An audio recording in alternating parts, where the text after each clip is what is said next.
Hi, I'm Matt from Interformula, and welcome to our Research and Development Centre.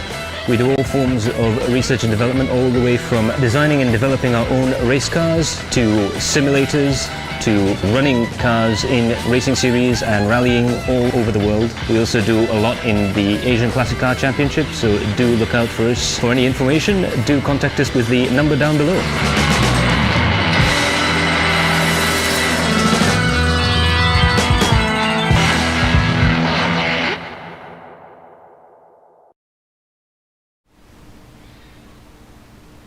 Good evening, ladies and gentlemen, and welcome to round 3 of the Adrenaline Impact iRacing Malaysia Championship.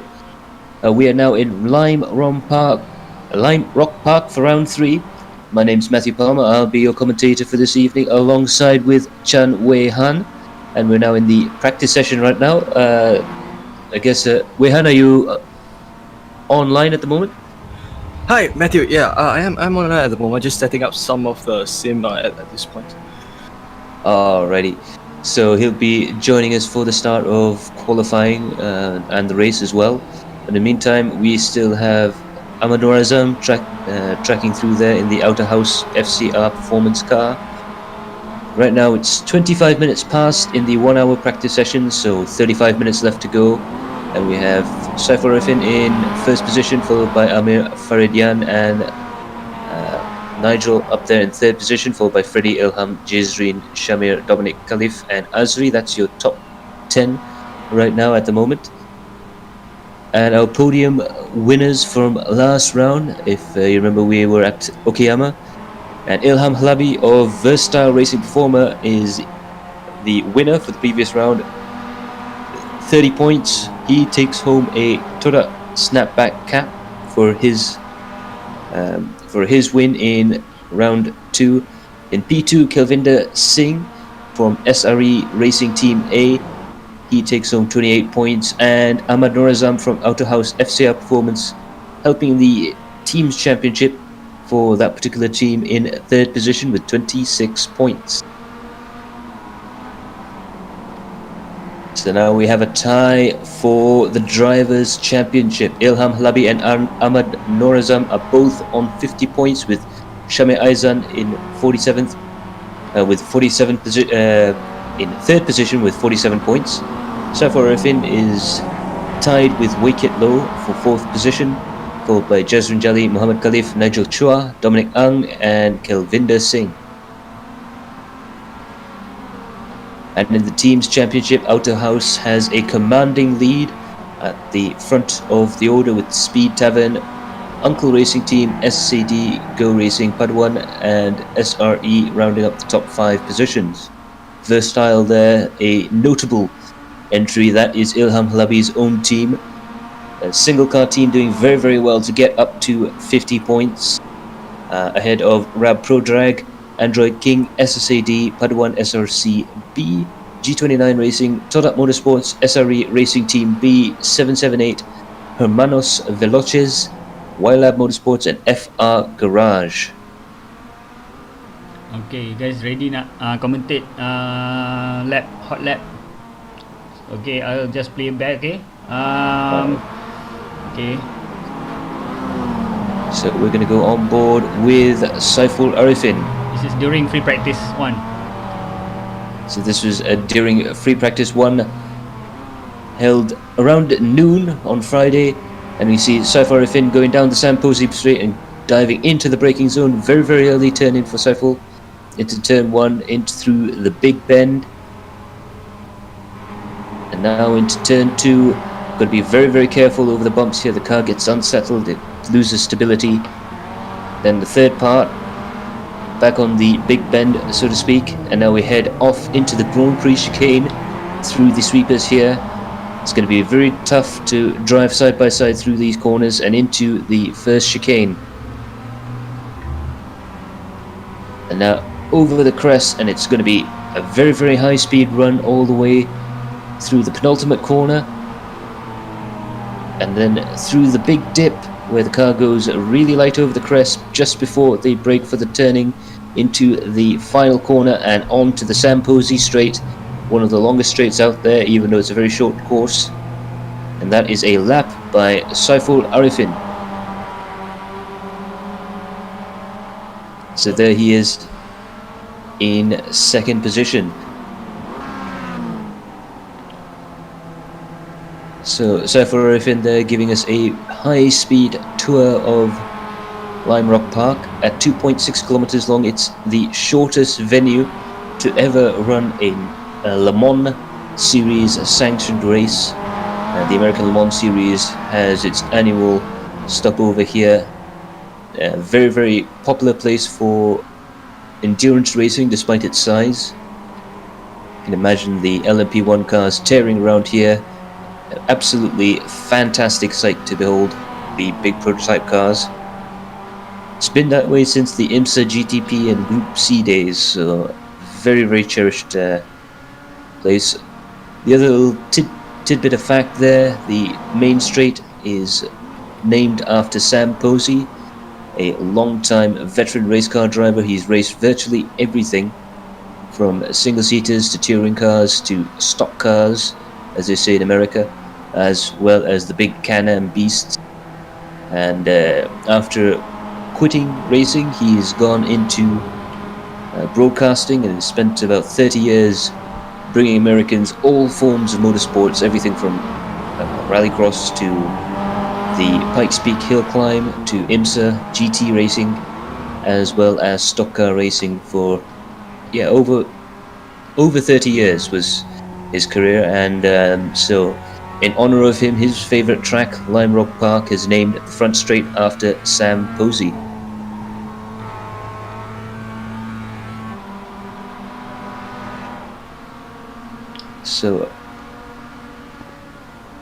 So right now we are still tracking Saiful Arifin. Freddie Young is, I believe, the fastest car on track there with a 101.8. He's the newest member, I believe, of the Uncle Racing team, although, big incident there. He just got the car sideways on the exit. That can't be too good. But in any case, I'm sure he'll be able to get back out again for the practice session.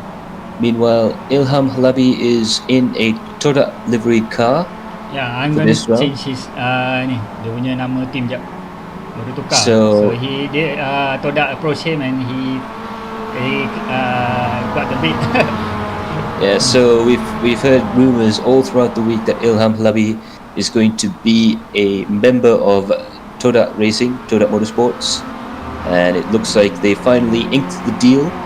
So he'll no longer be with his own team, he'll be with Toda Motorsports. That's a fantastic catch for those guys.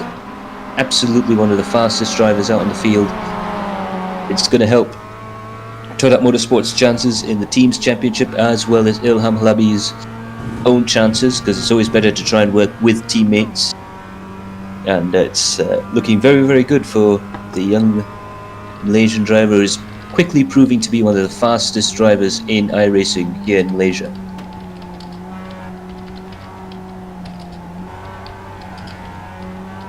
So of course, we are still in the midst of the practice session at this point. We are halfway through practice. The race and qualifying afterwards, or rather the qualifying will be a 15-minute session, which will happen half an hour from now. And the race will be 45 minutes. Now, on a track like this at Lime Rock Park, I think in comparison to many other tracks, you'll see much more lap counts in the sense that there'll be more laps done within a set amount of time as compared to other tracks. So I think for these drivers, there'll be a lot of rinsing and repeating as they go around the track over and over the next minutes.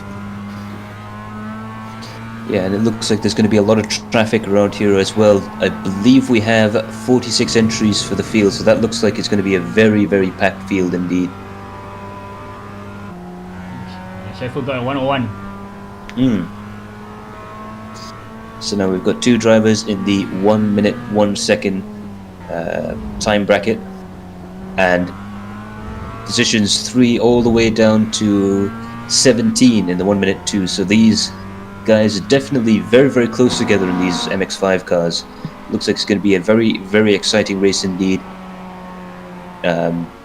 So Weihan, do you think there's anything these guys can do to try and help themselves go through the traffic a little bit better?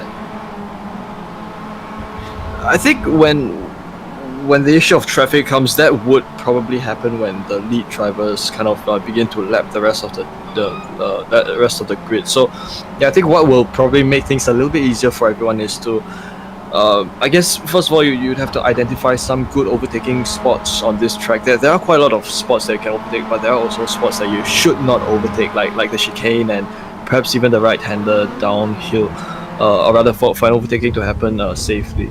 So, once drivers are aware of those, then, I think naturally the field might begin to find itself, settle in to, what would probably be a more intense kind of a race pace tonight. So that's going to be one of the challenges, but the other challenge is really the surface of the track. This is a very old racetrack. It's been around since the 60s, and you can definitely tell the cars are definitely having to deal with the bumps a lot more than they have been in the previous 2 Japanese rounds. So it is worth noting that at least on this rendition of Lime Rock Park in iRacing, it was actually quite a recent update that iRacing did, where they went to Lime Rock and rescanned the track. So the tarmac is quite a fair bit smoother than than the original Lime Rock Park that iRacing had. So it does allow for the cars to just take the corners a little bit faster, without having to worry about their cars, perhaps being at the mercy of the rough tarmac. So I'm guessing it's going to be a lot easier on the tires as well, because that's going to be a critical thing, the fuel and the tires. Do you think these guys will bother with trying to go for tires during the pit stop? I would doubt so, because I think the tires on the MX5s, they are actually quite durable.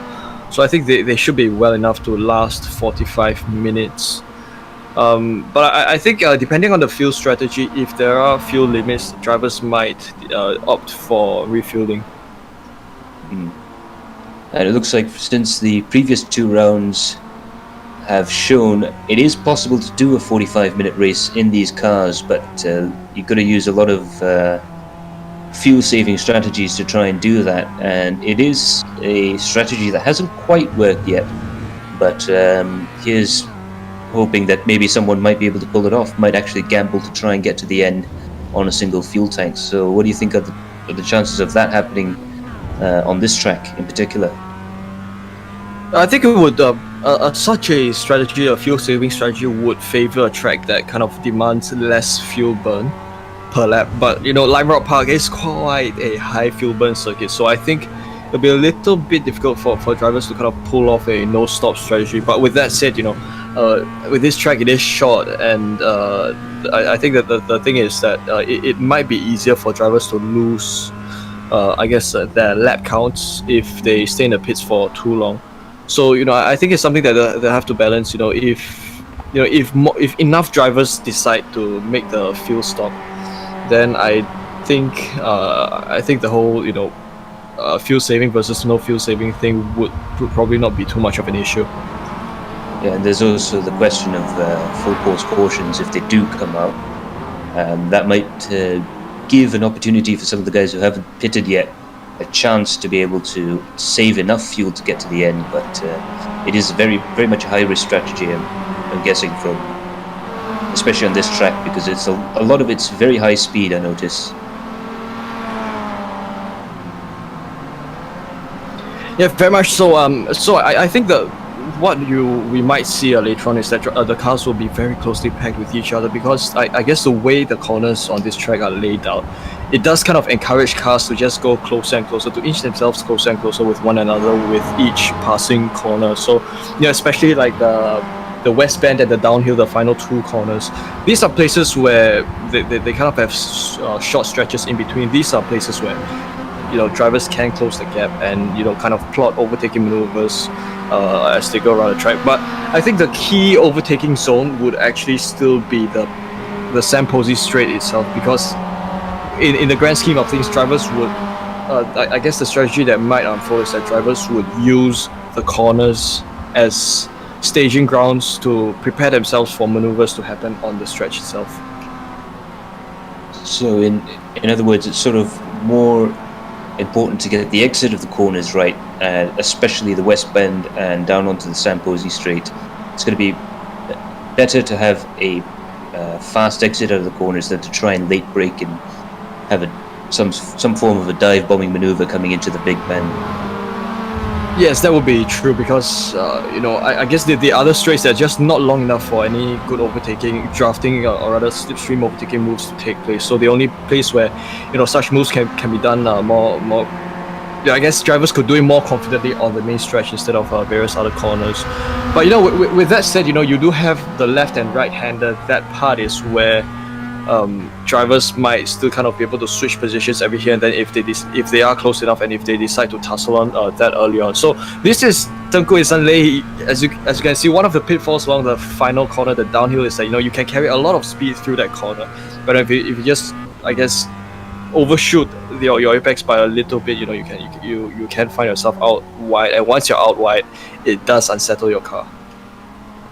And also, I guess it's worth noting that because this is not a grade 1 or grade 2 FIA style circuit, this is definitely an SCCA style circuit. The curbs don't give you as much of a safety buffer between the edge of the track and the grass as they would in, say, Okayama or Tsukuba. You really don't want to run too wide out onto those curbs, because once you get a wheel on the grass, it's very easy for you to swap ends. I'm sure that I guess the curbs have been designed for club racing cars in mind, but I think remember I do remember you mentioned that even cars that run in the old American Le Mans series, and even I think the IMSA WeatherTech Sports Car series, they do come to Lime Rock Park on various occasions. I think it just kind of adds to the challenge when you have tall curbs, not something that drivers would be otherwise familiar with. As we see Azril going quite late on the brakes onto this chicane. Now, I think this chicane was also probably added just to perhaps bring more variety to what used to be a simple right hand, almost oval-like circuit that is Lime Rock Park. Yeah, and it is worth mentioning as well that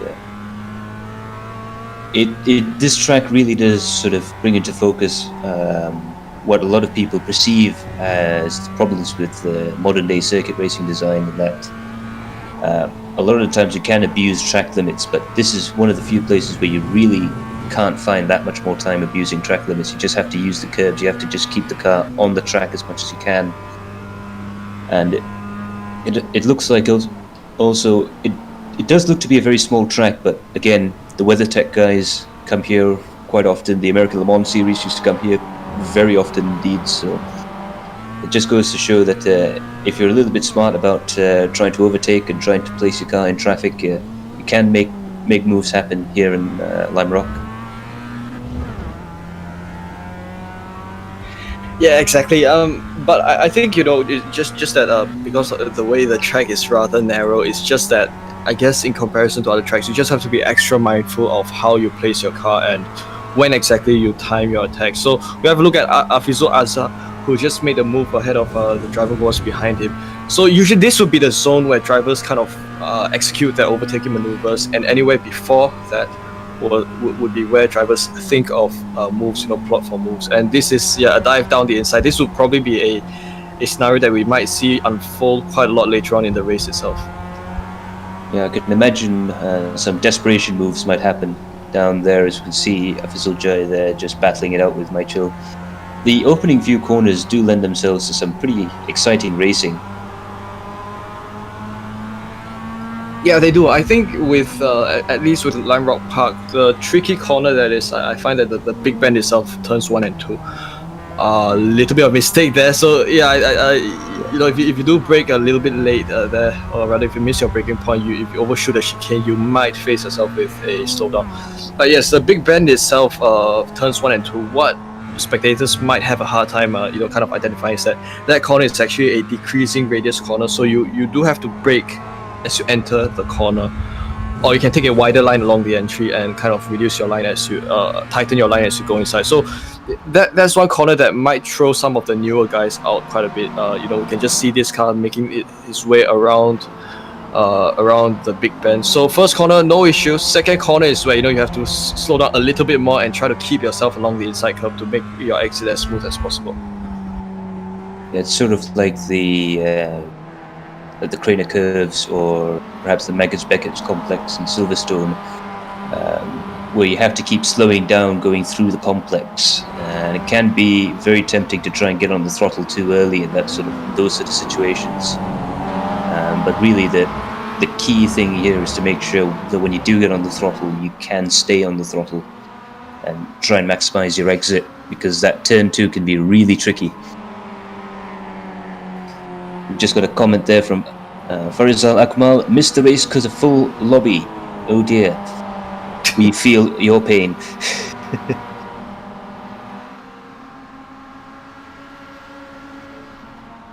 Yeah, unfortunately, it could be that Lime Rock Park does not allow more than 44 cars because of the limits of the pit stalls. This track is small; it's got less pit stalls, and iRacing does have a hard limit on how many cars can join on this track.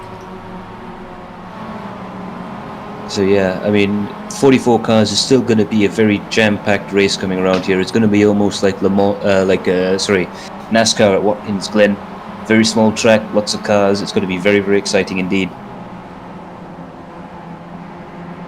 We've got about 15 minutes left in the practice session there, and it looks like Freddie Young's still quickest man out on track, followed by Saiforifin and Ilham Labi. That's your top 3. It looks like all the guys are now settling into their fuel burn stage, if you will, just trying to figure out what the fuel consumption is going to be like in the conditions. We have a replay there from Freddie Young. See him pushing very, very hard indeed. Very lucky to keep the car in one piece there.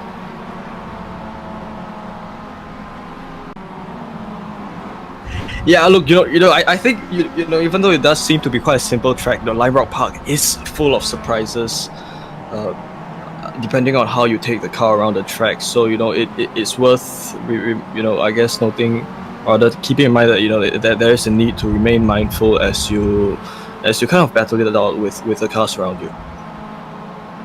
Yeah, we got another comment there from Farizal Akmal. Going to be a massive test for the front runner at the end of the race to maneuver through the back markers. Inclined to agree.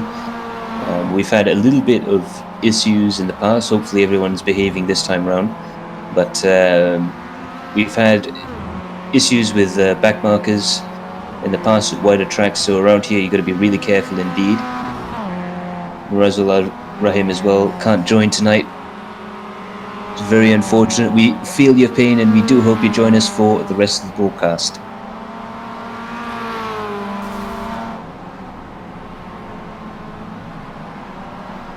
Meanwhile, we're tracking with Mohammed Khalif, who is now in 12th position. He's trying to get his times up and running. I'm guessing maybe a few of the guys will try and go for a quali simulation, but I think most of the guys now are just going through their fuel consumption and trying to see what their fuel burn and how much fuel they're using per lap, basically. We've got Malvinder there, just off in the braking zone. Charmiz Yusuf being hounded by Cheryl. And I guess the key thing in practice is to try all the different lines around Lime Rock Park. Because an old school racetrack like this, it may look simple on a track map, but you definitely can learn a lot. Just trying different things, different braking points and different turning points and different lines through the corners there.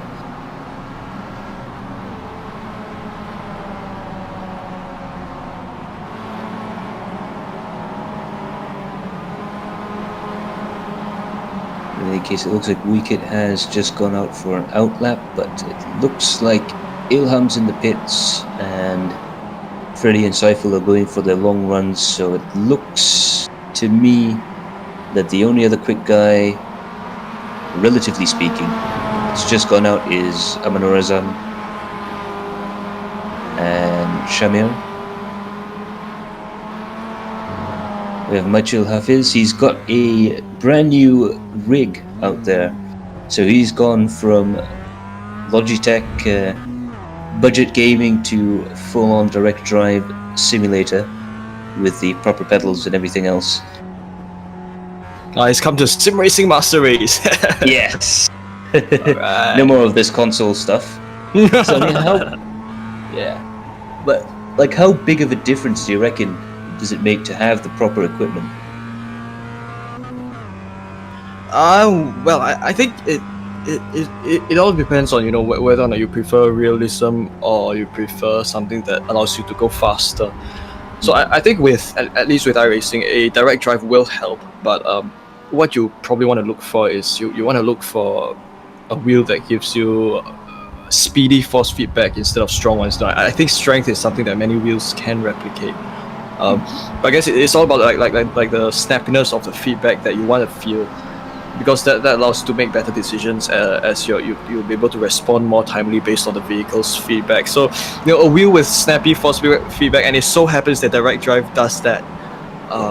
I guess in comparison to most of the other wheels on the market, direct drive does do that quite very much very well compared to perhaps belt driven wheels or gear driven. But with that said, I think even with a G27, I think it is sufficient if you're just out to try to push for best lap times. If you're out for realism, of course, that'll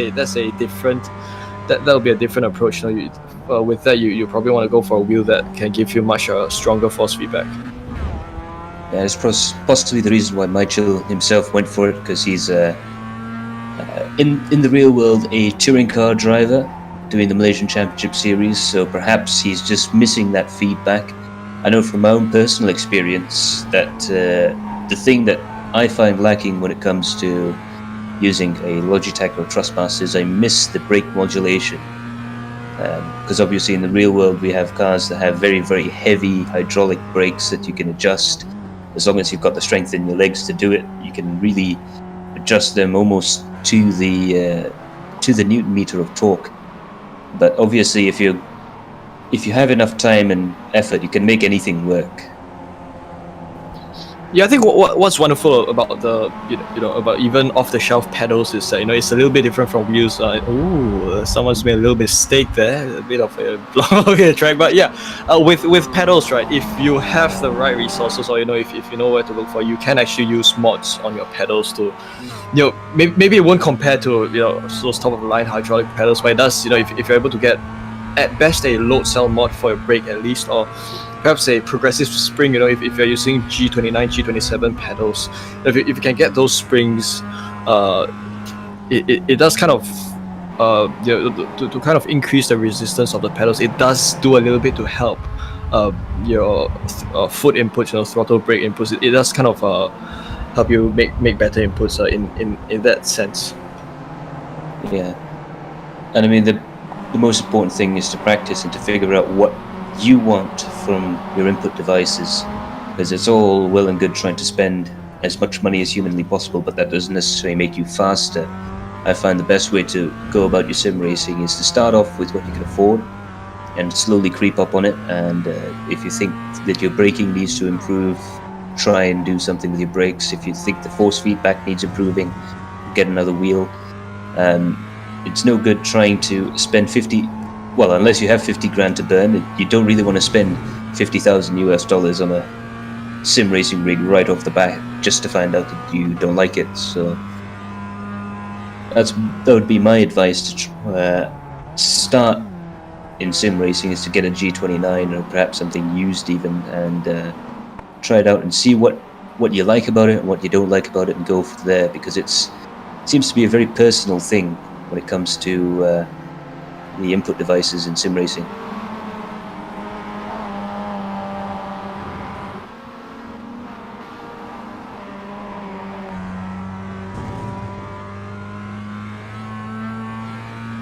We see Amir Faridian coming up to the line. We'll see if he's trying to go for a quick lap. He was very, very quick in the previous races. Unfortunately, just a touch too much bad luck over a couple of the races. Stefan Riffin also had a little bit of bad luck. He's rearing to go and trying to get that first win down and dusted. We've only got... Whoa!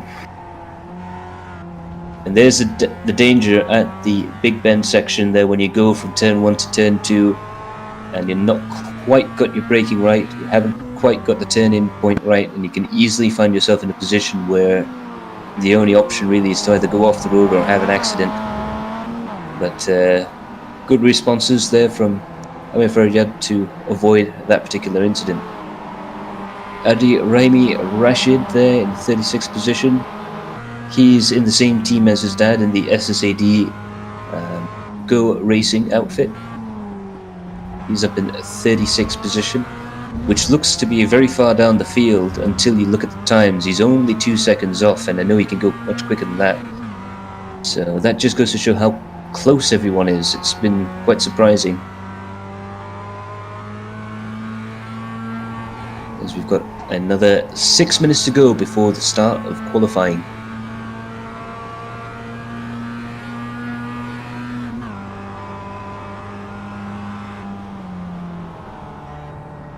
Speaking of qualifying, what do you reckon is going to be the best strategy to get into the qualifying session? Well, it's going to be an open session. I think maybe towards the middle of the section, you probably have everyone on the track. So, probably find a drafting partner to at least give you a tow through the main stretch, and I think it's going to be very hard to call, because that I think you'll find quite a lot of traffic, especially if you're mixing up cars that are a little bit faster than the other cars. I think some drivers might face the issue of facing traffic that will kind of bog them down, but it's gonna be very difficult to call. I think drivers just have to ensure that they have a clear clear path ahead of them in order to get the best lap time. So do you think the teamwork strategy might work here, where you get the teammates to draft each other down the straight, a la WTCC style? Do you reckon that might be the way to go? I think that could work. Oh, yeah, right. Yeah, yeah. That's one of the things that can happen on the downhill. But yeah, I think slipstreaming for teammates, I think that will kind of bring some benefit in terms of getting the best lap time. And in previous sessions, I've noticed a propensity for some drivers to go out and try and do a very quick lap straight off the bat, a sort of a banker lap, to make sure that they have a safe, fast lap time to go into the session, and they'll try and improve it later on at the sort of the dying minutes of the session. And some of the other guys just prefer to wait a bit and then go out again. Do you think the timing of going out onto the track is going to be crucial here? Yes, I think if drivers can kind of head out early on and get the maximum track time, the most time they get as much time as they can out on the track, I think they'll perhaps benefit them as they try to have as many opportunities around the start finish line as possible. But some drivers might also pull off a late session, maybe the final 5 minutes, just go out for a few quick laps. That could be possible as well. But I think people who do that, they'll probably want to understand. I guess they probably want to have a better understanding of where the field sits in terms of lap time. Yeah, and I mean the other thing is the risk factor. The risk-reward ratio is going to be a major cause for concern, because if you do go out early, you have a chance of improving your lap time later on. But if you try and go out on the final 5 minutes, you have to make everything happen there and then. And we've seen, even in Formula One racing in the last couple of years, most notably Charles Leclerc, going out too late. He can bite you in the back if you get it wrong. Yeah, I guess maybe they could pull off a Monza qualifying, bunching on the field at Paris. Yeah, if enough of them conspire with one another, I think you could pull that off. Yeah, I must admit that was the one time when multimillionaires were made to look like very, very silly people indeed. It was very entertaining from where I was standing, but I can understand why the teams were so angry with each other. Yeah, I think it was just down to the fact that Monza relied a lot on slipstreaming. I think it's probably less of the case here at Lime Rock, but there are still spots where slipstreaming will help. Yeah. I mean, the main case is, like you were saying, try and get a drafting buddy and try and make sure you guys get out on the track at the right time when it's nice and clear in front. Just like anywhere else, traffic in an open qualifying session is going to be key determinator. Ahmad Azizul there in the comment section. Go, go, go, Speed Tavern. We have fanboys now for all the teams, which is absolutely fantastic. Keep them coming, guys.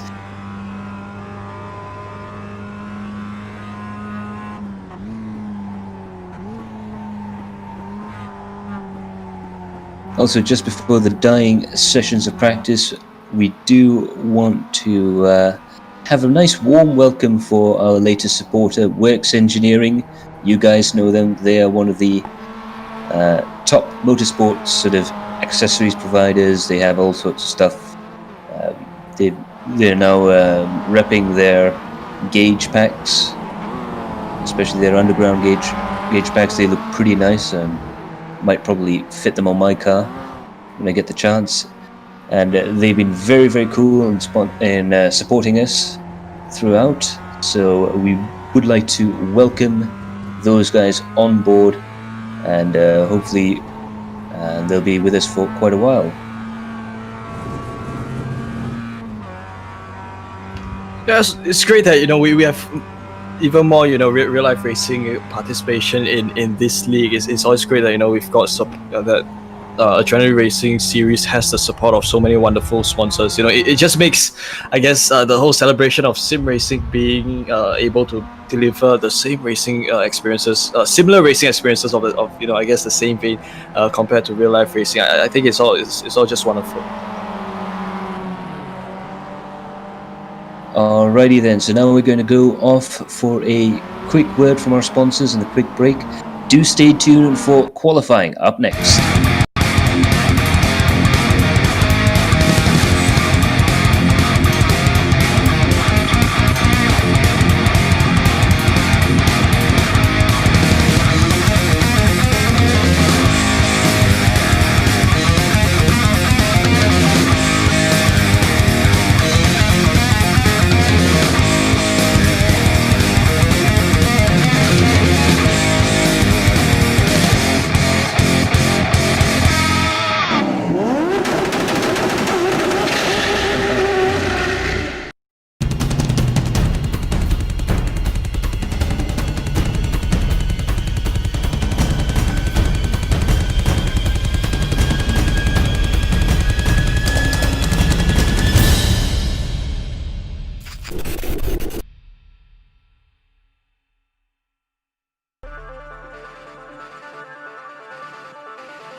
Hi, I'm Matt from Interformula, and welcome to our Research and Development Centre.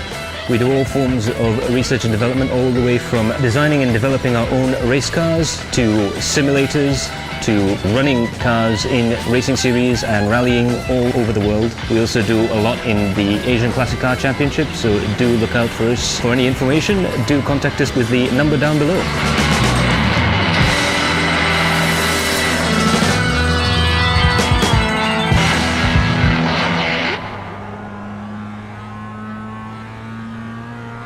And we're back. Welcome to the qualifying session. Right now we're on board with Shame Aizan as he goes out for an early run around the block there, right into the S's. Jeswin Jali so far is on provisional pole position, but we're going to go right on board with Shame Aizan and see what time he can pull off. It seems to have made a little bit of mistake along the exit of the west bend. So yeah, that corner does catch you off if you do miss the apex. So I think he's going to go for one more attempt, or rather another attempt, as he comes across the start-finish line. Yeah, that's a real pity, but as we say here, it's not single-shot qualifying, so they can take some solace in that. They can make a couple of mistakes during qualifying session, but really, in a 15-minute session, especially in Shamir Aizan's position, he will really want to get that lap time down pat. So far, no 101s yet, but Dominic Ang is very, very quick there with a 102.3. And we still have quite a few of the other quick guys. Ilham Halabi is not yet out there. Saiful Arifin is, however, and he's done a 102.3.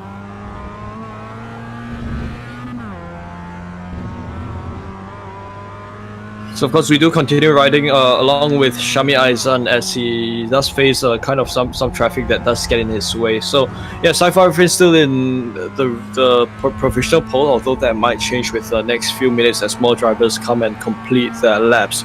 So Shamir Aizan, time to beat is 102.333. What lap time will he get as he comes across the start finish line? It might appear that he does not make it up to pole. He does set a lap time of 103.344, which leaves him in 12th.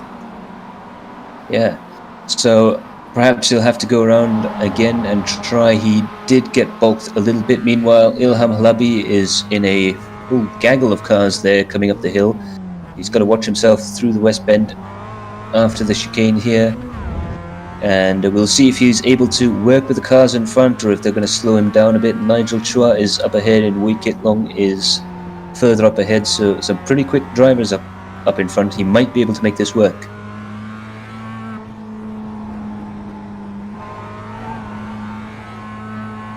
So likewise, time to beat is 0.333. A little bit of mistake by the car in front of him, and of course he moves off to the side. So Ilham moves.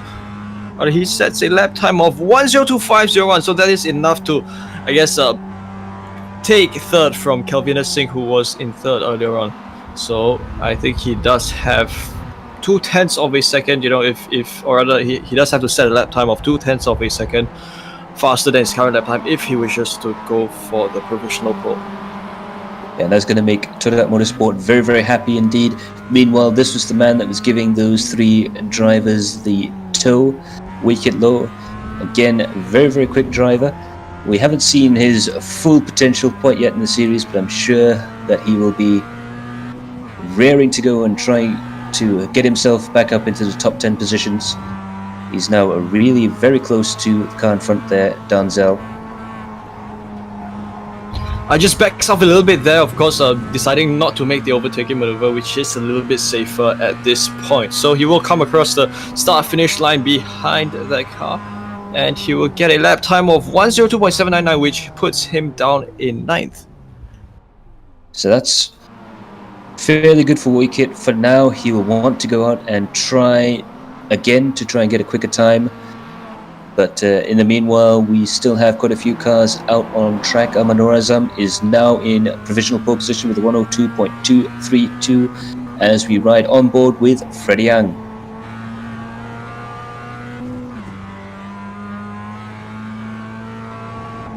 Yeah, we can see that they're actually working together, like you were saying.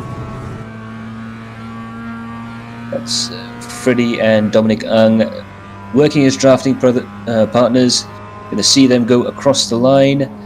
Freddie gets 13th position, whilst Dominic is up in 4th. So Dominic is definitely the fastest driver in that team so far, with a 102.340.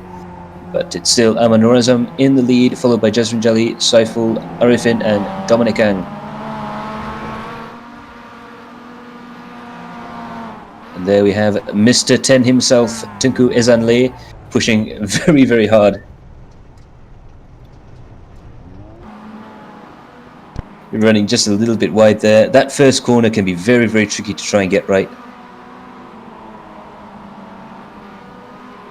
Yeah, I guess as we spoke of earlier, that corner is able to catch you off guard. If you might happen not to be careful with the corner entry at least. So, Farid, alright, someone's made the downhill exit mistake again, and they've just been sent spinning towards the inside line. And I think that's just one of the things that drivers have to also be mindful of. Cars starting from the left to the right along the exit of the downhill. This is Calvinus Singh. He's in 10th at the moment, and he is going to try to perhaps draw himself closer to a car in front of him, which might serve to his advantage if he does get a little bit of slipstream. Yeah, and he'll be trying to get onto the back of Elizam, who's also in need for a very good lap time. So we'll see how this shakes out. He's on his out lap, so we'll see if we can go on board with him for a flying lap. Meantime, Dominic Ang is in 5th. He's gone out for an out lap as well. He'll be trying to warm up. We see the car up ahead there. Jezrin just taking the old classic loop there to try to warm up the tires and give some space for the guys behind, but we'll see what Dominic can do as he starts his flying lap right now.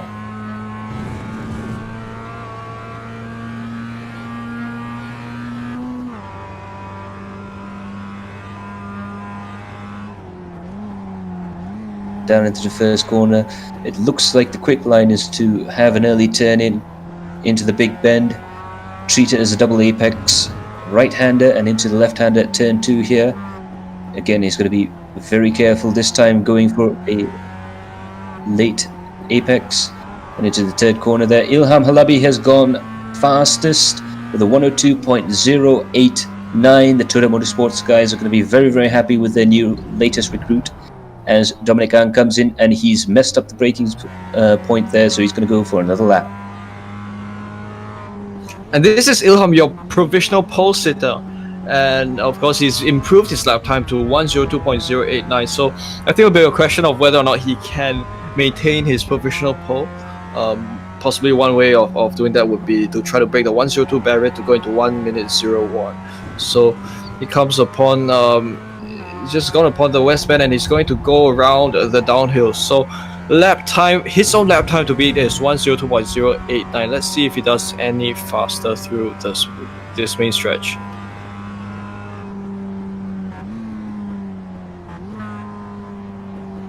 No, it looks like he's just got caught up with traffic at that last lap, and it looks like he's going to get caught up with some traffic re-entering from the field there.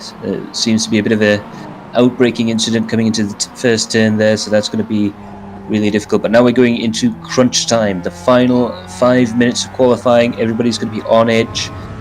Nigel Chua there has just gone into 7th position, Freddie Young into 8th, and now we're going to see perhaps maybe the fastest times of the day being set right around now.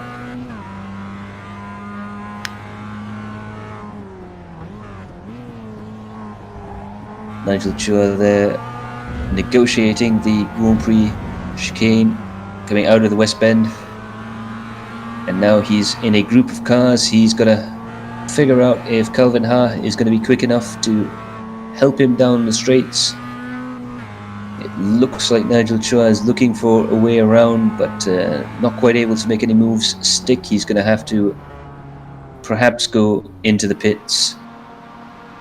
Might be going in for either another set of tires or just a breather to try and find a gap in the traffic. Amir Faridyan, very, very quick driver. We know he can do better than 13th position.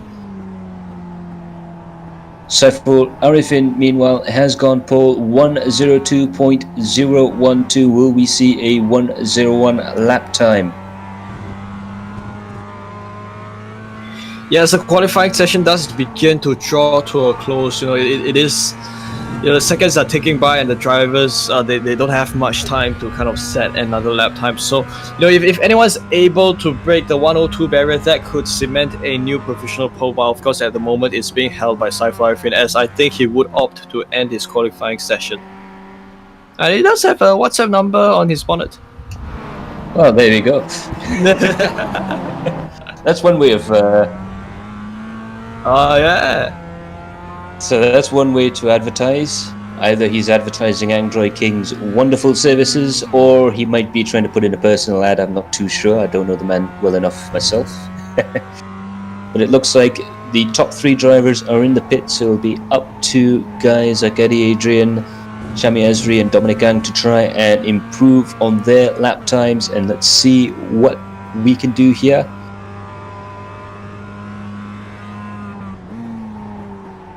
Eddie Adrian does not improve, he goes 103.670.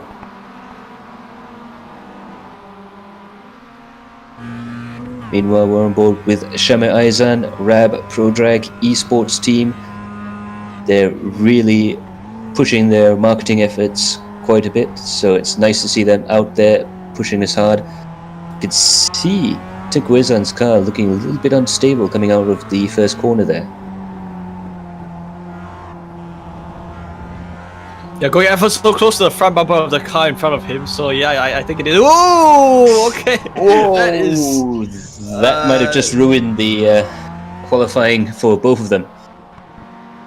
Yes, unfortunately. So yeah, I think drivers did not see that coming, and yeah, I think with less than a minute to go in this qualifying, this would probably be it for some of the drivers. So we have Freddie Young. He's probably in the best position to try and snatch pole. With 30 seconds left to go, he might be able to make it around and finish the lap.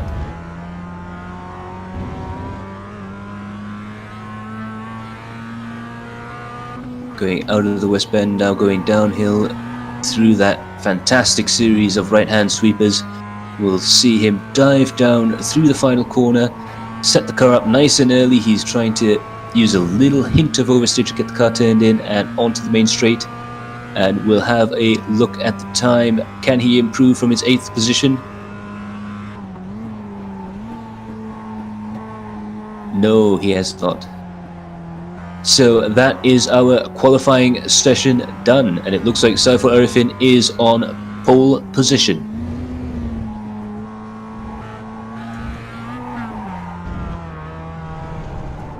And yes, that's what happens when I guess you attack the curbs a little bit too hard, across that chicane. But of course, if you do angle yourself right, I think you can use those curbs to launch yourself to your advantage. But it can be very difficult, as you were saying. It's a bit of a risk, again, a risk-reward sort of situation. Do you take the risk to try and get the reward? Is it too much risk to try and do? But in any case, it looks like the qualifying session is done and dusted for Saiful Arifin and Ilham Halabi. Easily 2 of the quickest cars through FP1, now on the front row of the grid.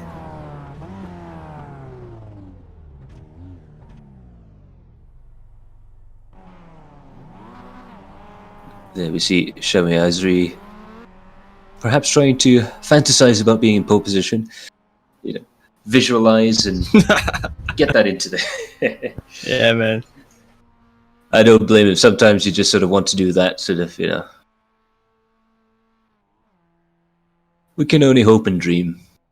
And that's the best part about sim racing, is that you can get into motorsports at a far lower barrier to entry than you can with real life racing. So now we are going to begin gridding up.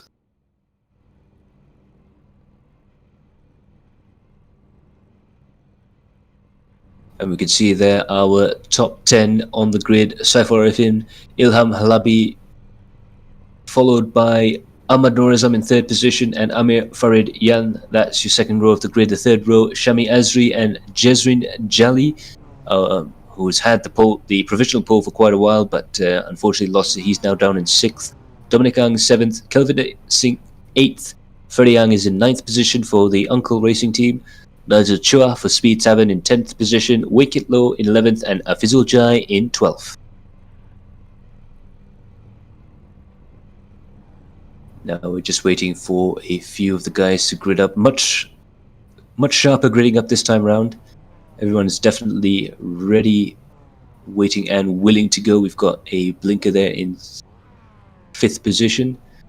So Azri's got to really watch his network connection as he goes into the first turn.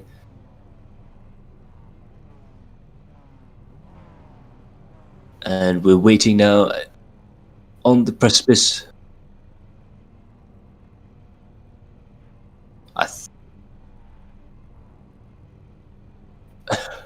So I believe I just got a note from our director working behind the scenes there, Kara Alang. He says Shami Azri is one of the guys who's actually stuck in Singapore right now for work.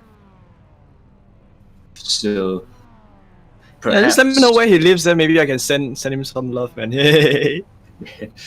Or at least. Yeah, man. So it appears to me, anyways, that he might be trying to race off a laptop, and that's the dedication these guys bring in. The lights are now about to go on.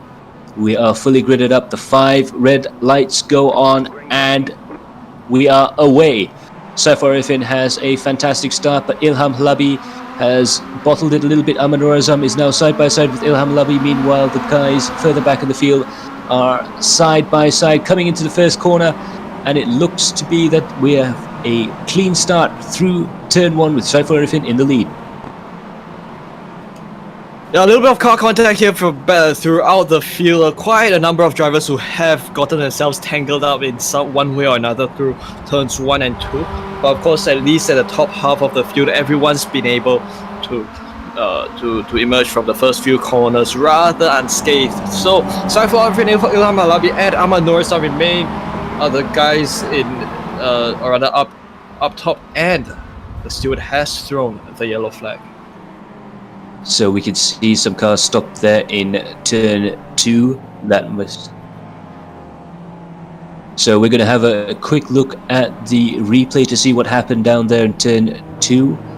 But it appears that our wonderful steward, Faduka Shoaib, has decided to throw the yellow flag at this is the incident.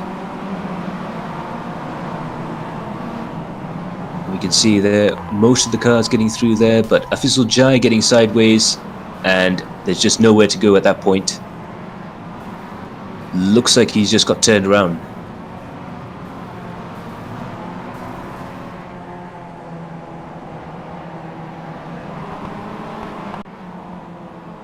So tough luck for Afizul Jai, and we see another car sliding off. Rather strange incident there coming to turn 1 on lap 2, but now we come into a yellow flag period.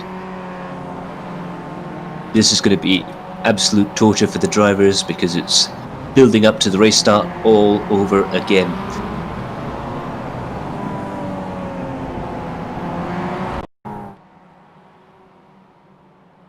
And another...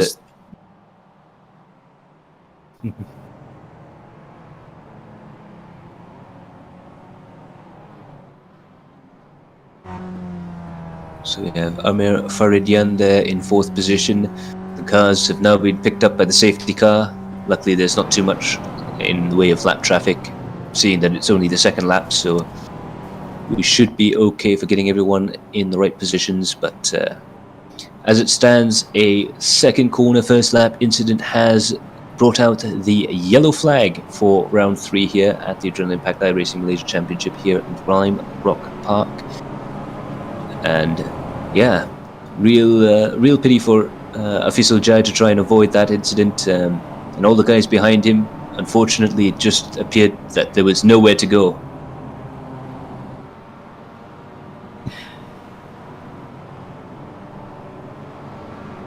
So we do have 44 entries today, as a race broadcast director behind the scenes does point out. And of course, that does mean that with some of the drivers who have been, or who have lost their cars earlier on in the various contacts that happened during the first lap, some of them would possibly be out of contention at this point. So at this point, the drivers are beginning to compact up as they would, as this is the pace lap. Of course, what would come right after this would be 2 pace laps supposedly under safety car conditions. After that, towards the end of that, safety car will return to the pits and the race will continue. Will be a rolling start as the yellow flag ends later on. So yes, 2 laps under the safety car, 2 to 3 laps under the safety car, and we'll go racing once again. Now, what must be going through the drivers' minds right now, as they've just had all that tension and release of the start, And now they're going to have to do it all over again. This time a rolling start from behind the safety car in another couple of laps.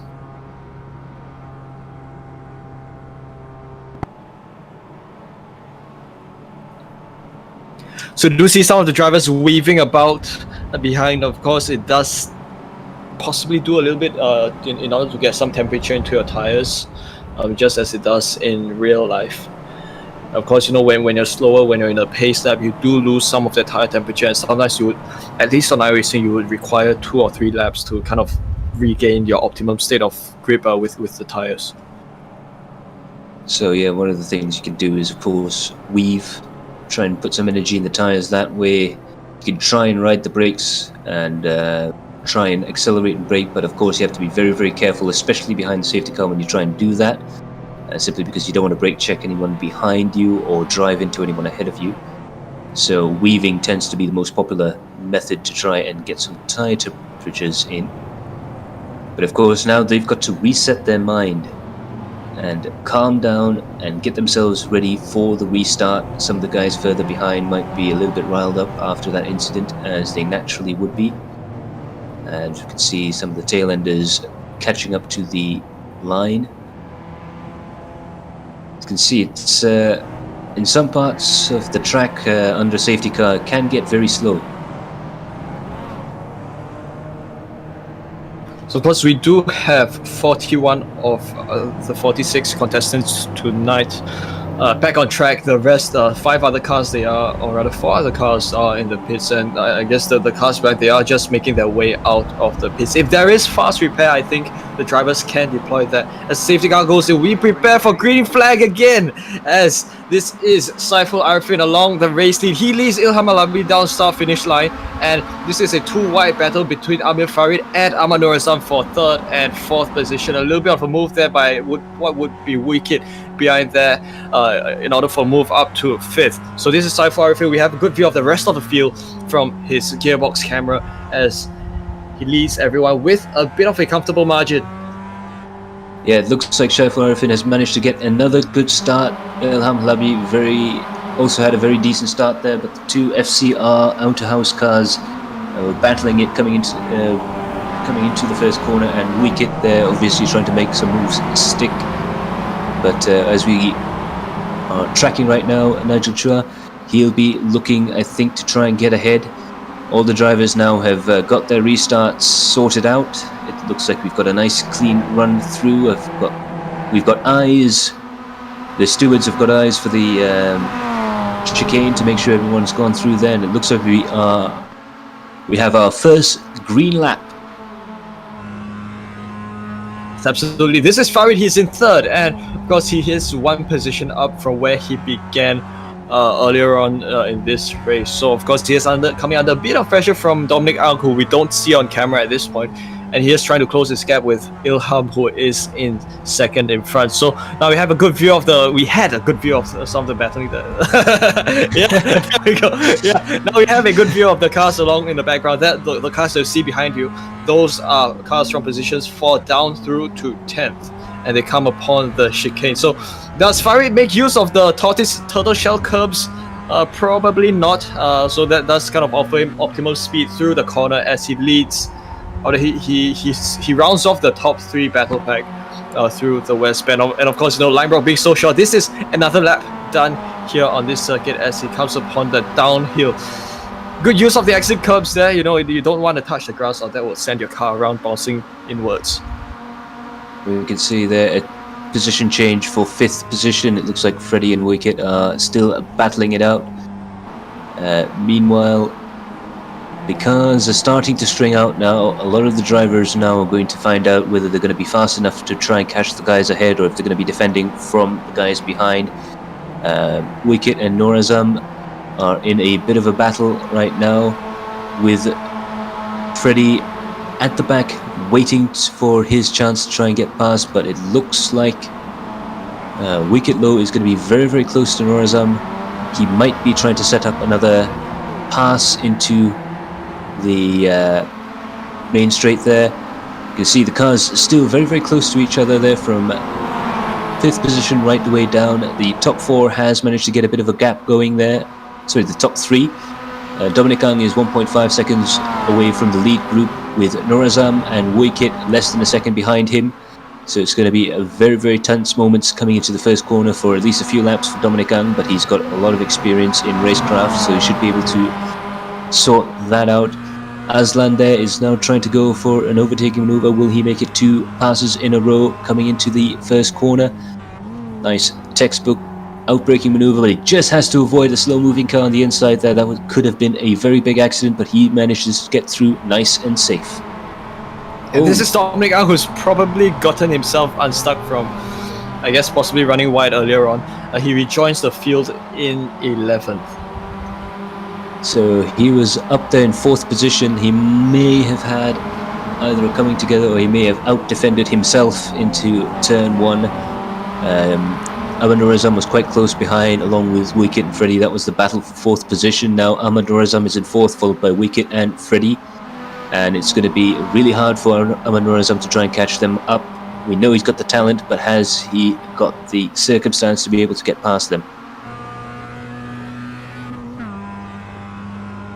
Meanwhile, Norazam is got a long queue of cars behind him. As you can see there on the scoreboard, he is 1.7 seconds behind Farid, but Woikit is only 0.2 of a second behind. He is definitely in the danger zone. Woikit will be looking for any possible chink in the armour to try and go for that overtake. Of course, the field does seem to have become a little more sparse as compared to a couple of laps ago. So this does mean that Ahmad Norazam might have just a little less pressure mounting on him. But of course, Woikit is just so close to him. Not exactly bumper to bumper yet, but close enough for perhaps any overtaking maneuvers to take place. Of course, for the drivers behind him, I guess what would probably be going on in their minds is that they would still, like we spoke about earlier on, they would think of the corners around the inside of the track as kind of staging grounds for overtaking maneuvers, and overtaking would probably take place with each lap along the Stamp Proceeds race. So this is Muhammad Muhaimin. He is in 14th, and that is Zainul Hasim, who has tried to go along the outside line to perhaps go for a move ahead of Rashid. But of course, he does have the inside line. He brakes a little bit later, and he gets the outside line along turn 1. And also the middle line along turn 2, and I think this probably has done little to help with his cornering speed. But of course, he tries his best to keep as close to Zainul as possible. I mean, that is the key thing that you have to remember when it comes to battling, and something that a lot of drivers don't realise until it's too late. When you're battling amongst each other for, say, 3rd position, the 2nd place man then has the opportunity to try and run away with it. So 13th, 14th and 12th now are dropping time to Dominic, and due to the fact that they're trying to chop and change positions, they're losing time, they're losing speed when they try and battle it out. So that's another critical thing that they've got to think about throughout the race, is trying to keep their average speed up whilst battling.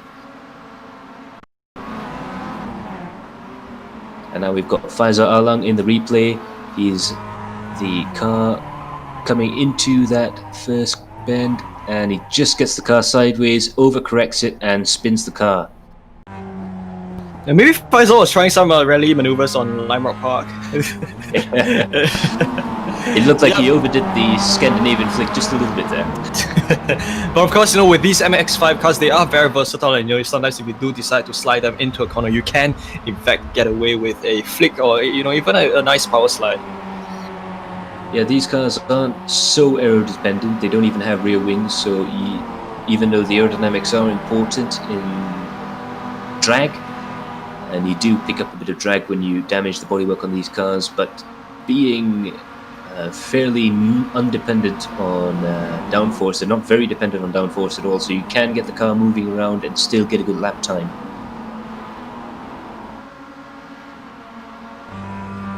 Now we see Zainul Hazim going in for another overtaking maneuver. He's lined it up perfectly through there, but he's just not close enough.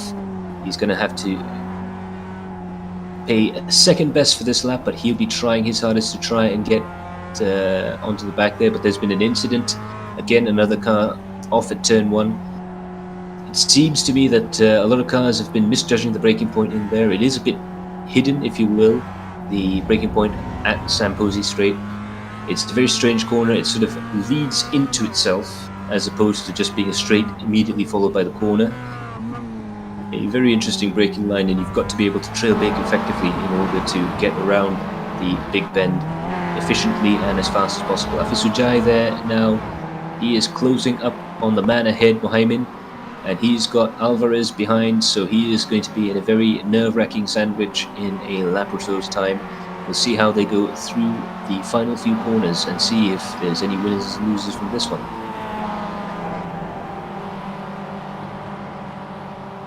Ooh. And it looks like Mohaimin went wide coming out the final corner, and it looks like Jai has been able to get past.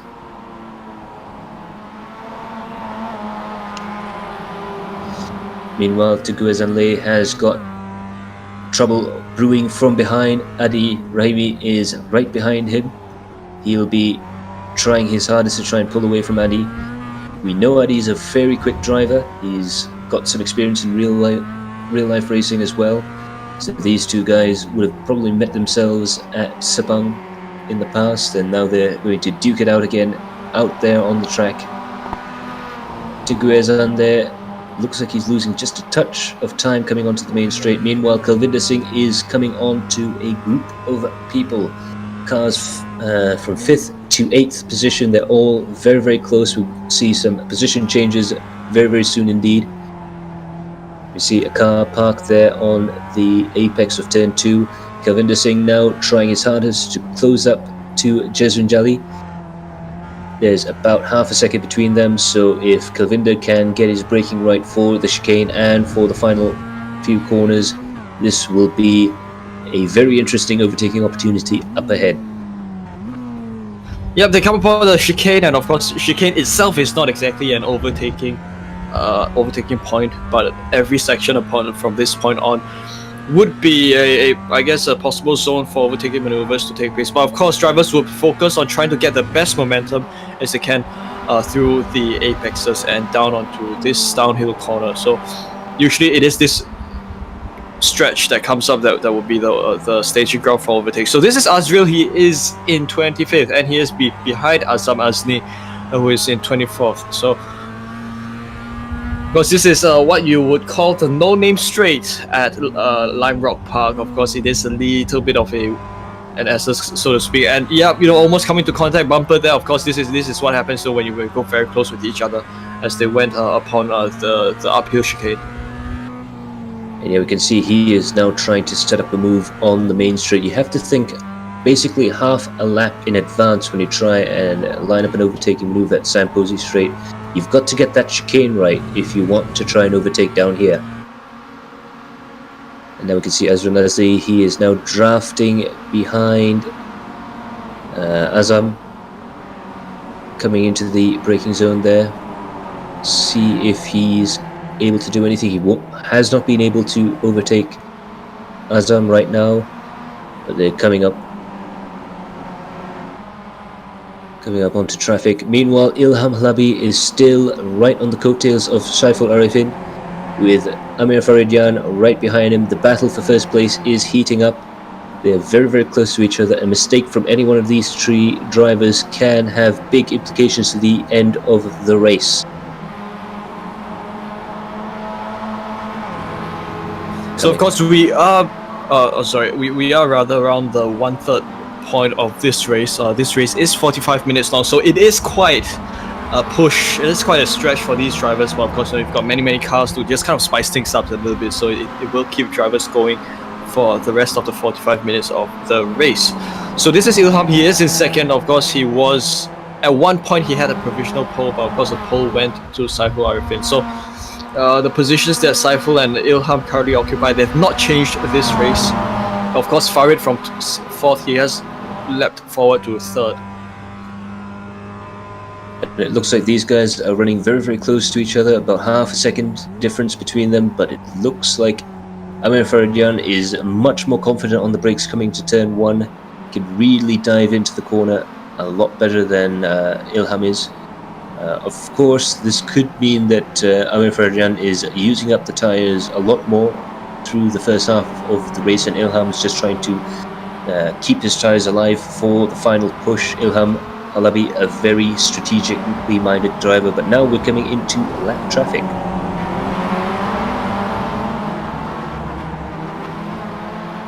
So this is going to have some big implications.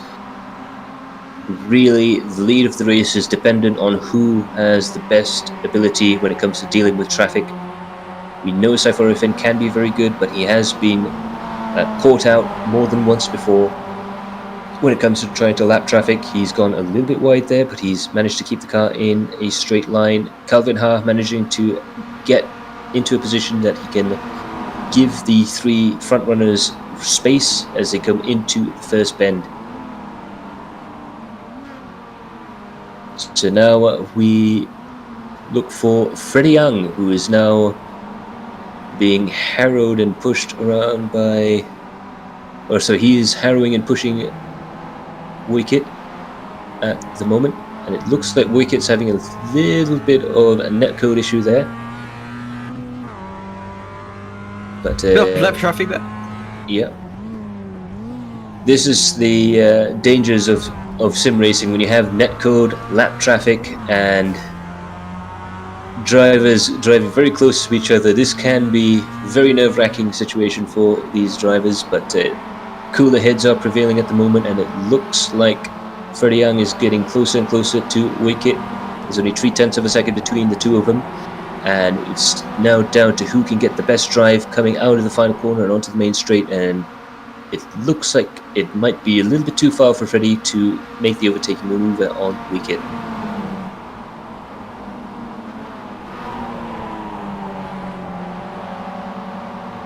So we are with sorry man. That's right, go for it. Yeah, we are with Hannes Elizam at this point. He is in 15th, and he is trying to get probably a glimpse of a slipstream from Aslan Manap in front in 14th. So he makes his way around the big bend. Of course, at this point, with the race already at this point, battling does kind of die down by a little bit of lap traffic to his right, which he does manage to make his way around rather safely.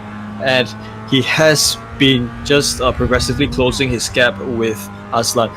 So they come upon the braking zone, and I think this is where, if he does get his line right through the chicane, he is able to inch himself even closer to Manap. Yeah, that's going to be the critical point here.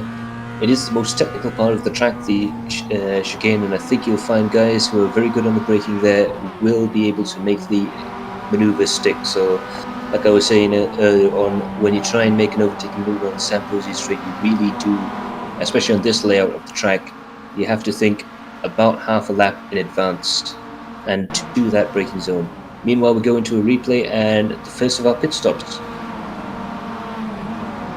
So Sharon Orfudin now back out on track. He had a bit of damage earlier on, but now he's back out on track. He's just letting everyone go past, and he's trying to get himself back up onto a racing pace. Meanwhile, Ilham Halabi is still half a second away from Saiful Arifin, who's leading. I wouldn't say comfortably, but he is in fact leading.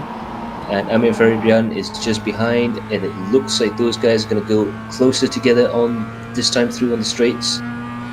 Amir Faridyan about 2 or 3/10 of a second behind Ilham Halabi. Will they be able to do anything through the first corner? No. Ilham tries to defend on the inside. Faridyan tries the outside line, but he decides that discretion is the better part of valor, and good on him, because he almost would have run into that lap traffic trying to get out the way. There's cars driving onto the grass to try and avoid these three cars.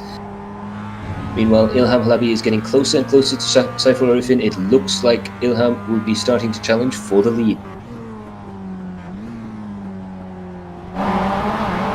So of course, these cars do have a little bit of lap traffic ahead of them. So at least for Saiful, it will be up to him to kind of figure a way around lap traffic. But of course, the drivers are rather courteous. They've opened up the inside line for Saiful to lead Ilham and Farid through that corner. So they come along this, and they start a new lap again with clear runways ahead of them.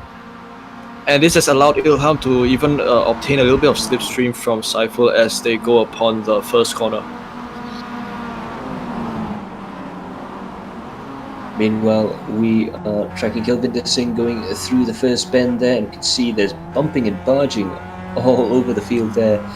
Kelvinder is chasing Wicket and Freddie down pretty hard as they're battling. This is perhaps another case of two cars battling, slowing themselves down and going into the clutches of another driver, and Kelvinder Singh, being the experienced sim racer that he is, will have the ability to try and close up the gap and get closer and closer to the guys in front. This may be a position change coming right up ahead. You can see Kelvinder is very fast through that chicane. And might I add, actually, good props to the back markers this time around. They've been very courteous, and it's quite nice to see them. So shout out to the guys in the back. You might not be winning the race, but you're definitely driving very, very well indeed. Now we see Kelvinder Singh going for the overtaking maneuver. They're going 3 wide. Freddie Young is going into the first bend. And it looks like Wicket Low and Freddie are still nose to tail, inseparable at the moment. All 3 drivers, Freddie, Wicket and Kelvinder, are in the danger zone for each other. They're going to be pushing as hard as they can. It's now down to who can get the drive out of the chicane. Coming through No Name and into the breaking point for the chicane, it looks like Wicket tried to have a little look in through there, or Freddie rather, tried to have a little bit of a look in on the inside, but that has meant that he's had to back off quite a lot. He's had to defend quite aggressively from Kelvinder there. Wicket has managed to run away a little bit there with Freddie's mistake, and now Freddie Ang is in the clutches of Kelvinder Singh. Let's see if Kelvinder can make the overtaking maneuver stick coming out of the final corner there. It looks like he's just a little bit too far behind, but he is starting to gain ever so slightly, diving down into the inside, and it looks like, at least for this lap, Kelvinder Singh won't be able to make that overtaking maneuver work. But Freddie Young there tried to have a quick look down the inside at the chicane there, and it messed up his line through the chicane and his exit out of there. He got really sideways, and it looks like Kelvinder Singh is now right up next to him, and he's gone off the track there. So now they're going side by side through No Name, and it looks like it's going to be a very tricky overtaking maneuver. They said it can't be done, but Kelvinder Singh manages to make that overtaking maneuver work, and Freddie Young, for the second lap in the row, has managed to make a mistake through that chicane. It's just going to be unfortunate for Freddie Young, as that does kind of set him back in terms of pace, and he is going to have to clamber his way back over the next couple of minutes. So this is Tengku Izande. He is, I would imagine, it's the same team as Freddie Young. A little bit of a wide exit along the downhill, which might hurt his pace also a little bit, as he is currently behind Jaiswin Jali, and of course he is quite a fair ways behind, and a little bit of a deep entry into the big bend. Of course, I think as you pointed out earlier, that around the big bend, that the best way to take that corner would be to treat it as like a double apex corner. Yeah, it's very easy to outbrake yourself coming into the big bend there, because it looks like you can take a wide line coming in, but realistically you need to turn in early.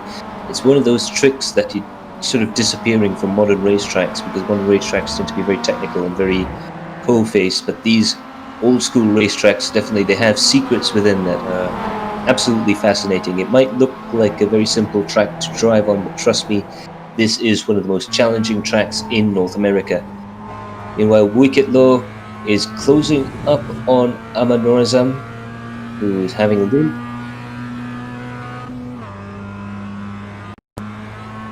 So meanwhile, we're going to have a quick look at the incident between Sharon Norfuddin and his teammate.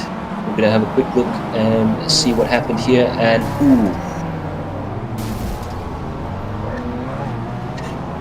So Sharon Norfuddin was turned around by another car, and he ended up in the path of his teammate, and the ensuing head-on collision right there at the chicane goes to show why you shouldn't run too wide through there.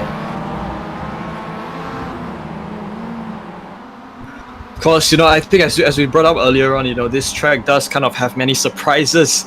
Just looking around the corner, and I think it does kind of catch you off guard if you're just not careful with this track. Be it running off wide or getting eaten by the curbs, as Farid just does so along the inside curve of the downhill. But of course, he does manage to keep it on all fours and make his way around the exit of that corner. He's still in third. He's still behind Ilham. But of course, I think he's facing some lap traffic, or there is some lap traffic in the vicinity, especially in front of Saiful Arifin. So he does have to try to punch a hole through all of them. So yeah, that is one of the few situations where the surprise just so happens to be a car parked on the apex. I'm pretty sure that Sharon Alfredin's teammate wasn't expecting that. Meanwhile, Ilham Labi is getting closer and closer to Saiful Arifin. It's really going to be a challenge right now as to who can get through the lap traffic in the most efficient way possible. It looked like Farid there had a little bit of trouble. Norazam had a little bit of trouble behind Farid. But it looks like everyone else has managed to get through quite cleanly. Amir Faridjan has another lap. No, he does not have a lap car ahead of him. That's Ilham Labi. I do apologize. I'm a little bit too used to seeing him in versatile colors. And I must. So Eddie Adrian is in 18th position, but further along the track, a lap down. He is trying to catch Adi, who's 9 seconds behind the group ahead of him. And it looks like Eddie Adrian has had quite the wild ride. He, I believe, was one of the cars that got caught up in that first lap incident. But he's trying to claw his way back around. Eddie ahead of him. Adi Rahimi, who is also pushing the car quite hard, trying to make up the gap ahead. And it's going to be really a case of who can really pull out the lap times right now. And Eddie there just pushing himself a little bit too hard. You've got to watch the curbs around here. They're not as forgiving as they would be in, say, a Formula 1 track. You really have to keep yourself neat and tidy through the exit of the turns here as they come into turn 1.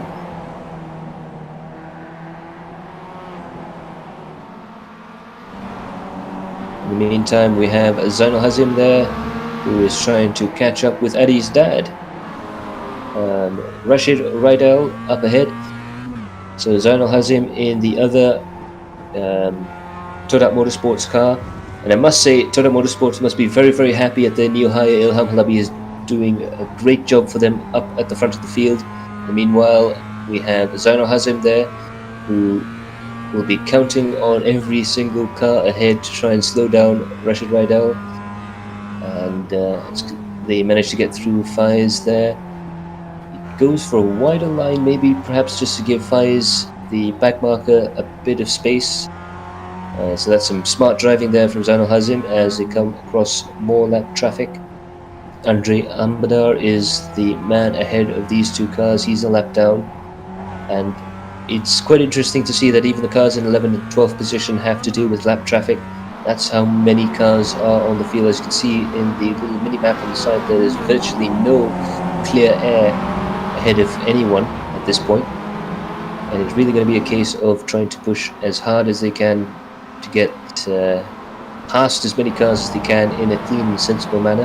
Javier Alvarez is now going in a battle of his own with the back markers there, letting Khalif go past. But Javier Alvarez of the Hermanos Veloces team, we've been quite happy to have him over. Fantastic guys coming all the way through Season 1. And just a quick note, Season 2 will be up and running very, very soon. So do stay tuned to Adrenaline Impact for that. We can announce some of the details. It'll be multi-car teams that will be entering that, so that's going to be very interesting indeed. We have registration is also open now for Season 2 for those of you guys who really want to join up. As Zainal Hazim has to really hit the brakes there to try and avoid that back marker. But we have multi-car team registrations with up to 3 drivers per team, with a endurance round to be held very, very shortly. So we're very, very excited for that as well. So the AI Championship E-Series Facebook group will be where all the information is at, but do stay tuned to Adrenaline Impact for more information on that.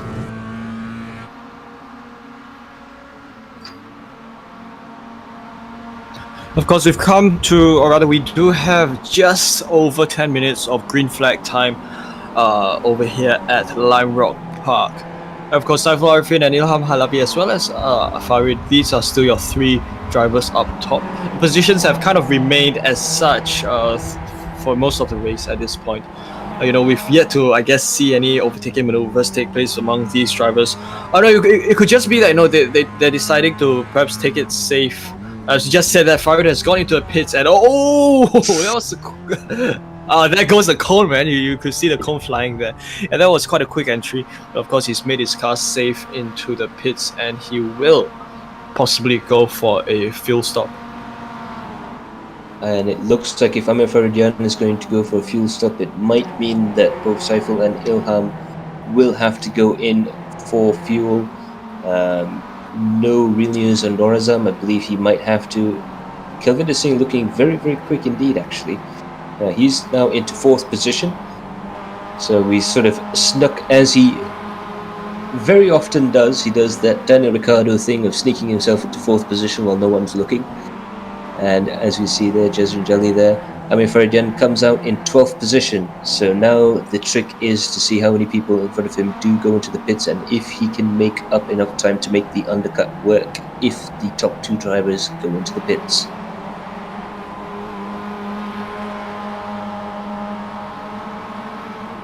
See Azrael Nazli in the pits as well, Calvin Ha as well, so a lot of the back markers having to pit in, but the top 11 places, basically every car ahead of Amir Faridyan has yet to pit. He's really going to have to try and overtake as many cars as he can. He's trying to deal with Wicket Low right now, who's also had a pit stop. They're battling away to try and get to the tail end of the rest of the cars up ahead. But now it is a strategic game for Amir Faridyan. Has he made the right decision in coming in early, or should he have stayed out a little bit longer? And no news yet with the fuel consumption of the top 2 guys, Saiful Arifin and Ilham Halabi. Is Ilham able to try and do one of his famous strategy gambles?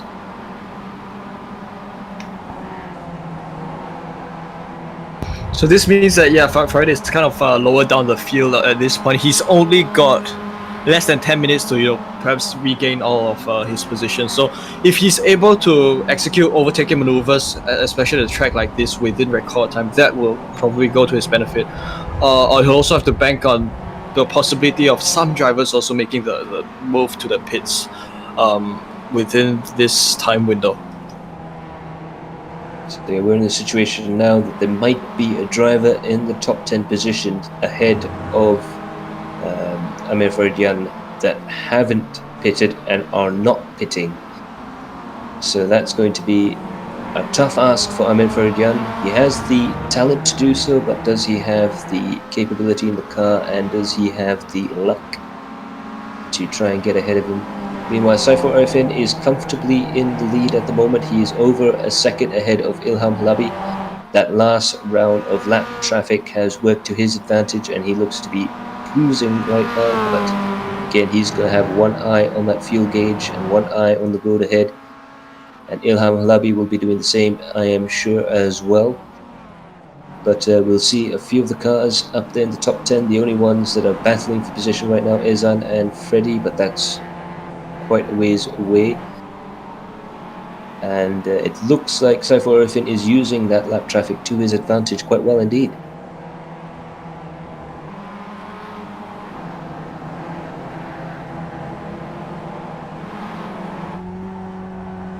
Meanwhile, we have Kelvin Singh trying to carve his way through lap traffic. Through No Name would probably be the trickiest place to try and get past lap traffic, because you have to get into this chicane in the right position to try and make it. But it looks like Kelvin Singh is dropping a little bit of time to the cars ahead. The car directly ahead of him is Aman Norazam, who he's racing for position, but He is 1.7 seconds behind. He's really got to put his foot down. Meanwhile, Avizul Jai is in the pits and a couple of other cars as well. So they're going to have to look out for that. Meanwhile, Tunku Ezanle is battling with his teammate, Freddie Ang. They're going side by side. It looks like Ezan has taken a position from his teammate. The two Uncle Racing veterans of the URT Tedco Racing team running through the field there. It looks like they're working almost as a team to try and get through the field as quickly and as efficiently as possible.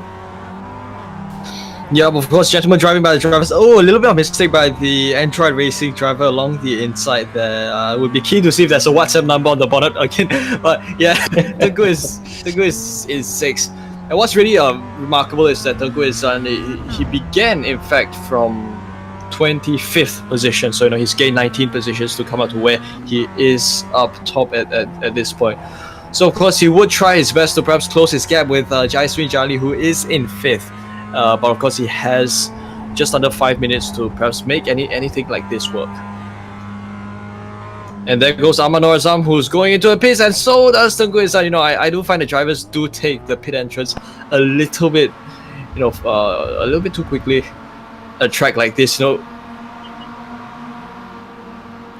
yes, as Kai was just noting, it's probably a concerted, coordinated move. It does seem like, this moving is done by, these three being teammates that are doing it at the same time.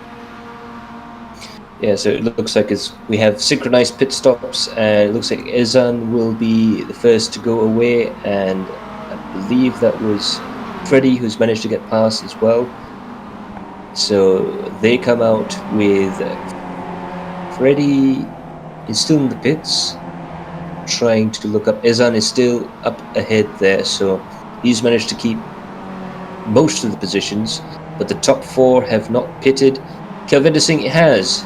Kelvinder Singh has just gone to the pits, as well as Jazrin Jali, so the only people now that have not pitted yet is Saiful Arifin and Ilham Halabi.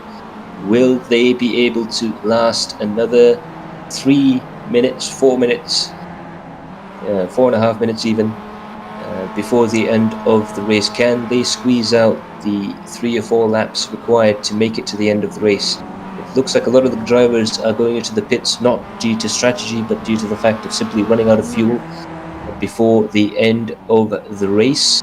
We have a lot of guys coming into the pits very late for a splash and dash. Amir Faradian, in the meantime, we saw him come into the pits quite early on. He is in 6th position, so he's made up half the places to the front, but I believe the cars up ahead have pitted as well, so he's going to have to really work hard to try and get past them. Meanwhile, Wicket Low is 0.2 of a second away from Norazam. We'll see if he can make any overtaking maneuver work. Looks like all 3 of them are very close to each other, Norazam, Wicket and Farid. And Wicket Low, he looks to be in striking range. They're going to go and try and drive as fast as they can through the final 2 corners. Both drivers missing the apex there. They're going to come into the final corner there and try and get it perfect. It looks like Norazam has managed to just get enough of a breather that he might be able to get away with it, but we'll see Wicket coming into first corner. I think he's just too far behind to try and make that move work, but he's going to try for another lap. It would appear that Wicket has been sandwiched by both drivers from the same team, and of course, he would try his best to perhaps maintain his position. That would probably be a good outcome as the race kind of draws to a close in the next few minutes. Of course, he might think of plotting an overtaking move ahead of Ahmad Norazam, which might take place, anytime within this lap. Of course, he's now got this sequence of corners, this uphill chicane, and then the west bend and the downhill ahead of him. So if he's able to play his cards right, he might be able to launch and stage an overtaking move right after the downhill at the end of this lap. So now we see him coming down into the final 2 corners. Wicket Low is now much closer to Norazam than he was on the previous lap. We see Norazam is very quick through the final 2 corners, but now Wicked Low is definitely within striking range. Will he be able to draft up in time? It looks like yet again he's not been able to make it work there. We're in the final minute of the race as Dominic Ang is now in 10th position. He's trying to catch Adi, who's up ahead battling with one of the other URT cars. That's Tiku Ezan ahead of Adi. So Adi Raimi right on the tail of Tiku Ezan late. Looks like Tiku go. Adi Raimi there in another sandwich, desperately trying to escape being the meat of the URT sandwich. And it looks like he's pushing very, very hard. He's trying to go for an overtaking maneuver. Ezan is defending down No Name straight, and it looks like he's not able to try and make the move stick through here. But Adi Raimi very, very close indeed, and it looks like he might be ready and waiting to strike here on the final, what must be the final lap of the race, lap 41. We're going to have to see where Ilham is, but it looks like he's going to be diving into the corner. We haven't thrown the white flag yet. So they'll do another lap, and it looks like Adi has slowed down a little bit through the final corner there. It looks to be just a little bit too far away from the end of the race. And it looks like Ilham Halabi has managed to gain the lead from Saiful Arifin. Saiful must have gone into the pits. Ilham Halabi is now on the final lap. There is the start finish straight, and it looks like for once the gamble has paid off. Ilham Halabi has won round 3 of the Adrenaline Impact iRacing Malaysia Championship here at Lime Rock Park. And this is Saiful Arifin. Of course, he had the race lead all race long, but he's lost the race lead, along the final moments as he went into the pits, and he will come home in second place. Of course, amongst him are some lap traffic cars. That is Kalvinder Singh, who is in third. And there, of course, he is a distance behind. Yeah. And there we have it, Ilham Halabi. He's tried this before. He's tried this at Tsukuba, and he ran out of fuel at the last dying minutes of the race. He's tried it in Okayama, but he had to pit. This time he's played the fuel economy game to perfection. He's rolled the dice, he's gambled, and he's won. He is in first position there with 0 stops, and as you can see there, virtually everyone else has. I believe he might be the only person who's finished the race with 0 stops. So that is one hell of a strategic maneuver there from Ilham Halabi to clinch that race win.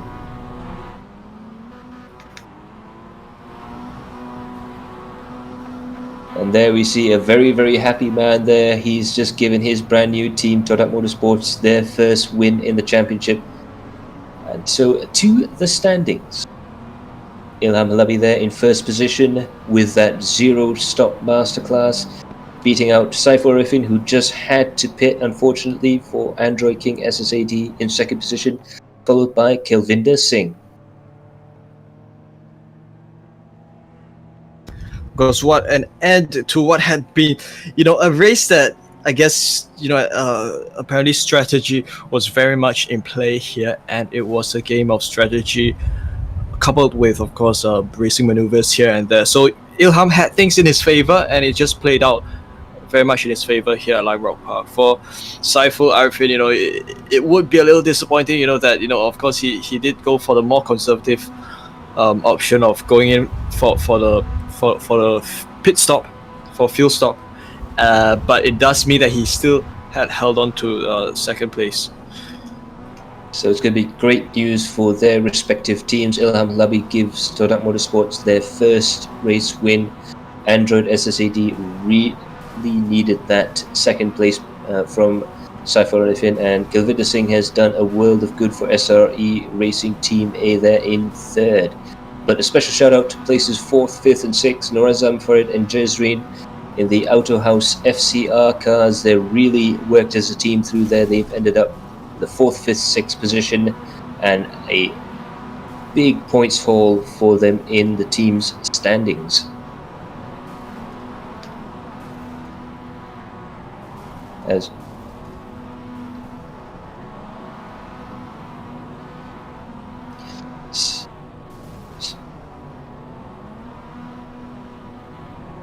So, anyways, as we're trying to look for the race winners and the top 3, and see if we can pull them into Discord for a bit of a post-race interview. We can see all the cars lighting the rear end up. What do you reckon is the best part of the race for yourself? Well, I think it would have to be, you know, the fact that strategy had very much come to play. But of course, I think I really enjoyed, you know, I guess, you know, there wasn't probably a specific point in the race that I enjoyed the most, but I guess, you know, it does go to show, you know, perhaps this whole race in general, in comparison to a previous race that we've seen, you know, standards have been very much, I would imagine that the standards have very much improved, and we've been able to see a lot of clean racing that took place, you know, from perhaps like 4th or 5th lap onwards. You know, I think it was very much a case of the drivers being, I guess, all of them contributing to such a great race outcome. Yeah, I mean, I have to say a special shout out to the guys, the back markers, who are unfortunately in their position, but they managed to drive very cleanly and letting the leaders pass and leaders go through. It really was a case that the leaders weren't too inconvenienced by the back markers. And I must say, for myself, the most dramatic point was that final lap when Saiful just couldn't make it on that fuel. Though that must be gutting for him right now.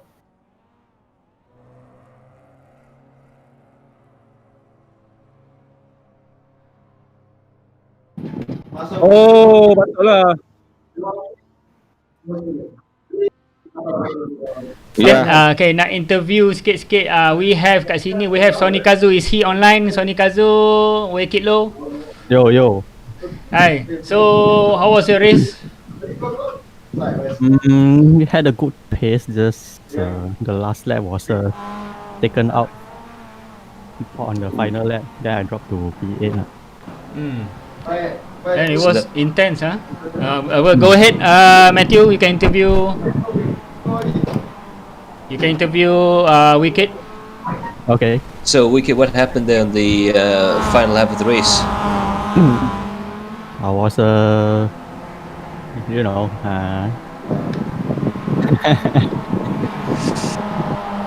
the final lap, I was battling against the P4 and the P6 in between the one team, and unfortunately I was being tapped, and then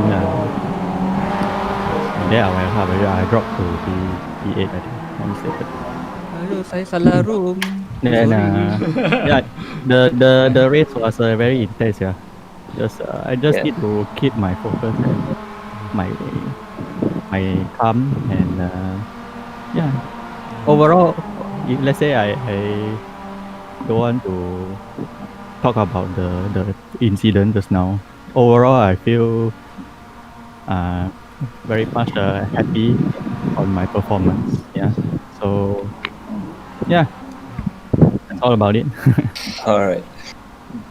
So for the series so far, how have you been finding it? Have you been having fun out there?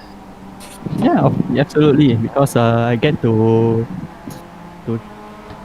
get a dogfight against the car at the front. Yeah. So, That's your incident there. Yeah. Okay. We also have in the room is our steward Paduka. Are you hearing us, Paduka? Yes. Okay, please give some feedback tentang race tadi. Cakap bahasa Melayu pun okay? Okay, Jawa boleh Jawa? Boleh. So, race yang pertama kalinya kita dapat menyaksikan keluarnya yellow flag untuk ada insiden sebab tadi ada insiden. So, ini adalah isu yang paling besar sekali di mana mungkin ada perubahan di kedudukan carta keseluruhannya ni daripada nombor 1 sampai ke 45, di mana ada insiden berlaku tadi tu bila keluarnya full course yellow tu. So ada kenderaan yang cuba memberi laluan pada kenderaan lain, ada overtake. So benda tu ada tindakan yang diambil. So untuk sekarang ni kita tak boleh nak update apa-apa lagi. Cuma kita nak bagi tahu akan ada perubahan kedudukan announce, kita tak boleh nak announce lagi pasal siapa yang champion nombor 1, nombor 2, nombor 3, nombor 4, nombor 5 ni semua sebab dia ada perubahan. Okay. So nanti kita akan update. Okey, saya ada permintaan. Dengar tak? Okay, we have Azril ke tak? Azril. Saya cuma nak lihat satu insiden yang saya sukar nak rungkaikan siapa salah siapa tak salah ni Okey, pergi ke Hafizul Azhar lap 1. Permulaan lap 1 je saja. Sekejap ya. Hafizul Azhar nombor berapa kereta dia? Hafizul Jai ke? Bukan? 38. Okey, untuk first lap ya? First lap, second lap. Second lap? First lap nombor 28. Nombor? 28. Sekejap. Tengah cari. 28. Yeah, you're on the right car. 38? 38 ke 28? 28, okey. Tengok dekat mana live tu? Kat Discord. Tak, sekarang ni dalam Go Racing.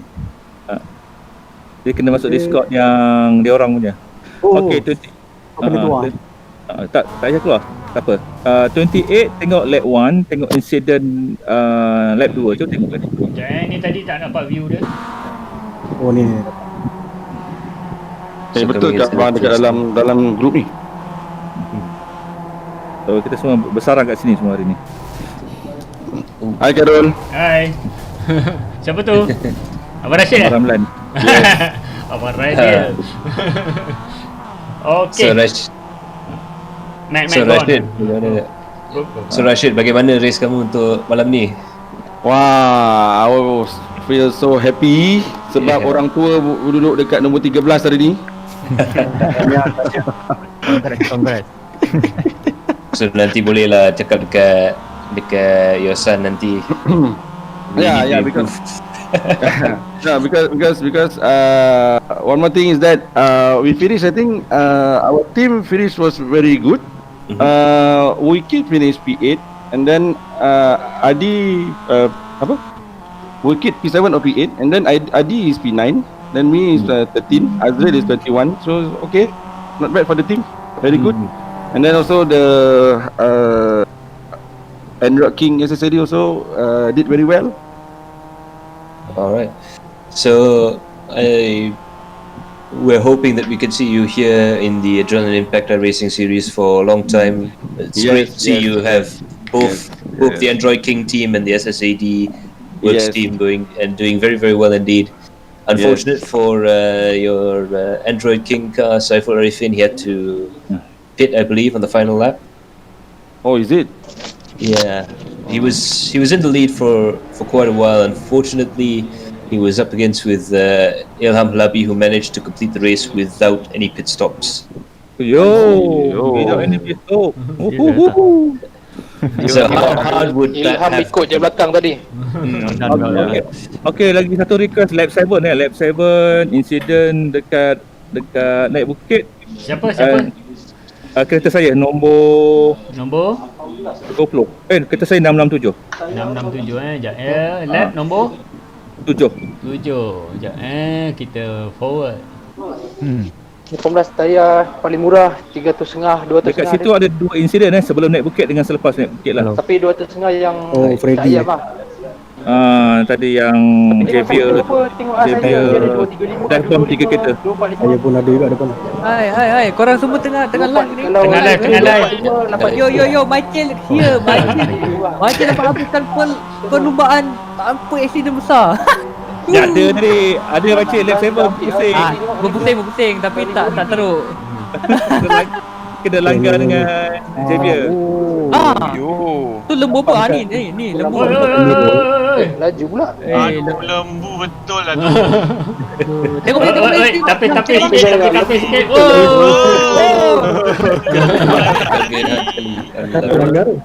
Guys, tolong jaga bahasa kalau kena macam ni pun boleh kena penalti tau. Okey. Sekarang ni kita tengah live. Harap-harap semua dapat kawal emosi. Kita semua tukar susu lembu. Jangan semua berkumpul kat sini. Sorry Cik Siwat. Kantul. Alvin dah lagi. Lah, tengok kereta aku dulu. Tengok. Ini memanglah itu Itu tengok mati putih depan saya. Macam mana nak full screen lah? Tak boleh. Tak boleh. Boleh. Double click. Oh, double. Oh, okay. Calvin dah lagi. Okay, kawal-kawal sikit emosi. Tak apa. I terima itu rating. Yang penting this is live guys. So apa-apa cakap tu tolong tapis sikit. Okay. Kita mahu ke entertainment macam ni. Kita mahu ke entertainment macam ni sebenarnya dalam live. Ya, kita terkejam. So Michael, daripada jadi komentator untuk saya dah masuk ke dalam race ni, apa perasaan race pada kali ni? Okay, perasaan race ni bagi orang yang menang, bagi orang yang finish dan tak ada apa kemenangan memang dia akan happy. Tapi orang yang mendapat kemalangan, dilanggar ataupun melanggar memang akan kecewa gila. Dia baru balik daripada bilik yang lain tadi. So dia orang meluahkan rasa kecewa. So bagi pihak mereka, okay. So bagi pihak Acil pada malam ni, Acil berpuas hati sebab Acil dapat mengelak banyak. Acil starting belakang, nombor 40 ke 39 lagi rasanya. So dapat melihat diorang berpusing-pusing macam mana Acil kena dulu. Tapi selamat. Okay, tanya semua. Okay, bye. Ini lah live ni, kalau tak ada keluar maki-maki. Okay, sekejap Farid ada dekat sini lah Farid? Ada. Okay, jap nak adjust level sekejap. Okay, Matt, we have Farid here. So Amir Farid ya, apa Farid. Yes. Hello guys. So how was it? How are you? Yes, good, Machan. So first of all, thanks to Adrenaline Impact for organising the event. Thanks to Outer House FCR Performance for letting me drive for them. Unfortunately, I finished at 5th position instead of supposed maybe P3, but I have the same mistake like last time. I misjudge my pit stop and fuel. So yeah, it's a learning curve for me. It's a new thing for me. So looking forward for next race. Okay, good. Tanya jugalah habis race. Fight memang fight top 3 ni. Top 3 ni macam Mereka beruntung tak duduk belakang. Frustrating lah tengah shot kejar apa semua, and then nak pit stop awal terlupa pula ada safety car sebelum tu. So miscalculate masa safety car punya lap. Alamak. Okay, kita ada Syaiful Arifin dalam grup ni. Dia on mic tak? Hello. Top 3 taksi minyak Tak apa, kita interview Syaiful Arifin jap. Apa dah jadi last lap tu? Pun sama juga, miscalculate minyak, ingat nak fuel saving, tapi Ilham lagi dapat advantage lah sebab dia ikut dari belakang daripada awal race sampailah pitting tu. So dia dapat advantage kat situ. Saya pula sebab duduk depan kan, walaupun dah try fuel saving. Korang memang main macam tu korang main tak faham ke apa? Tak ada. Azril. Race with strategies. Race strategi. Korang memang power lah. Sebenarnya bukannya macam nak bersaing, nak berlawan ke apa kan. Diorang korang semua abang pun power. Kenapa kau? Ni dia. Betul lah. Kita puji dia pun dia marah kita. Tak pula aku orang tua ni. Cil. Ya. Tengah-tengah borak ni jap. Cil. Cil pula apa? Syaiful Arifin. Okey, ni dekat lap 38. Masa tu fuel kau tinggal berapa? Masa bila macam mana? Masa lap yang kau masuk pit ni fuel kau tinggal berapa? Tinggal berapa? 2 minit race lagi. Maknanya dalam satu lap 2 lap lah lebih kurang. Macam mana Ilham boleh save sampai macam tu sekali? Drafting. Sebab saya dah fuel saving, dia pun fuel saving tapi sebab follow belakang. Dia dapat advantage, dia tak payah, dia lagi dapat, bila dia dapat je dia lepas minyak lagi banyak. Siapa Ilham lepas minyak lagi banyak, dia lagi dapat dia dapat advantage lah. Kurang drafting lah. Fuel saving. Costing. So Ilham Dia tak banyak lepas minyak. Tak masuk fuel langsung. The only Tak one masuk tak fuel masuk. langsung. Aduh mak. DQ lah. Tak ada mandatory dalam event ni, tak ada mandatory tak apa. Kalau ada mandatory tu lain. Tu pandai-pandai korang Dia lah. terlihat optional. So sebenarnya race ni menggelatkan kita menjimatkan minyak sebenarnya, bukan nak siapa push siapa paling laju. Strategi. Okey. Korang Siapa lagi dalam And then Okay. Syamil Aizan. Are you there? Syamil Aizan. Oh, tak ada. Syamil Ada. Dia dah keluar. Baru lah. Oh, baru keluar. Dia merajuk. Maju. Kecak ada, kecak tak ada. Cik small. Cik Jasri Junus. Cik Jasri Junus ada. Jasri Junus. Tak ada. Ada. Apa jadi? Awak. Go toilet first lah. Kena sondoi. Lap berapa? Tak ingat ah. Lepas tu Boleh protes. kena tengok balik lah. Tapi lepas tu saya just sebab dah tak ada top speed, so jadi saya pit sekali minyak. Alright. Siapa lagi ada? Muhaimin pun ada dalam ni. Ya, Muhammad kaki towing aku tu. Muhaimin ni pilot angkasa ni. So yang penting Muhaimin tadi kaki towing Michael kan. Berapa kau charge dia? One lap. Sure. Aku ada accident lap 12 tadi. Aduh. Kena angkat belakang. Alamak. So sebenarnya memang tough lah kan. Race berapa orang malam ni 50 50 45 46. Oh, for fine. Tapi like Chan Wei Han said, maybe we opened up to 50 plus. Ni some we had report some guys cannot enter. Maybe there's already track limit for track slot limit. I don't know. Is there any track slot limit? Chan Wei Han, are you there, Wei Han? Oh, tak ada. Okay, tak apa. Ada yang tak dapat masuk Rasanya ada yang tak dapat masuk tu. Mana juara tak masuk ke sini? Dia kau simpan dekat rumah kau tu. Azli ada ke dia Azli? Azli tak ada. So happy kau Cel hari ni Todak Motorsport. Benar. Beli dia aku cakap dia, aku mau beli ni bang, aku tak bayar lagi. Aku tak mahu nak bayar sebenarnya ni. Gambar pun dengan topi Todak tu. Aduh, okey lah. Dia punya driver buat marketing. Dia punya driver fee dah naik tau. Cepat-cepat sign contract sebelum dia punya driver fee naik lagi. Tak, aku pun tadi baru ajak Muhaimin pun makan masuk tim Todak Motorsport yang tim B. Kita bersama meriah apa ni? Tak adalah. Todak itu dua orang je aku dengan Jeb. Kan, kesian aku. So kali ni kita buat dua tim. Ada tamu dedak kan?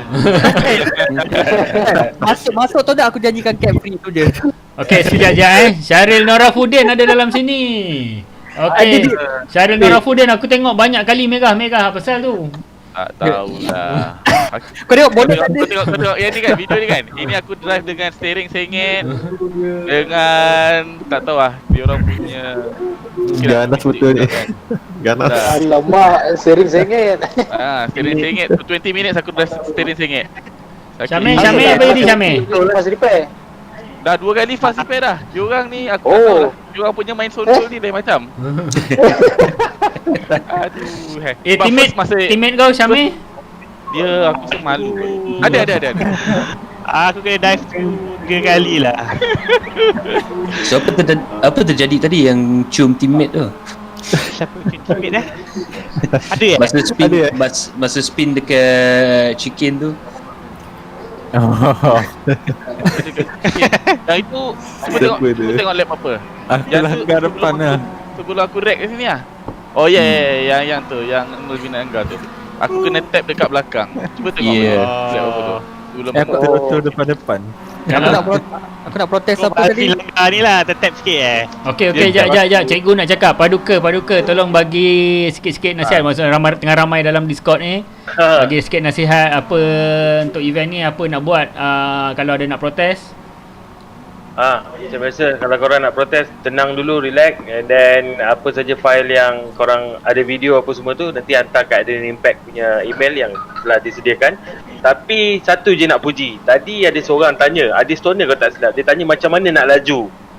So kita bagi tips tadi, suruh buang tayar spare kat belakang. So tapi kita cukup membanggakan ada orang bukan buang tayar spare dengan bonet sekali dia buang. Memang ringan. So ini sedikit selingan je, relax je.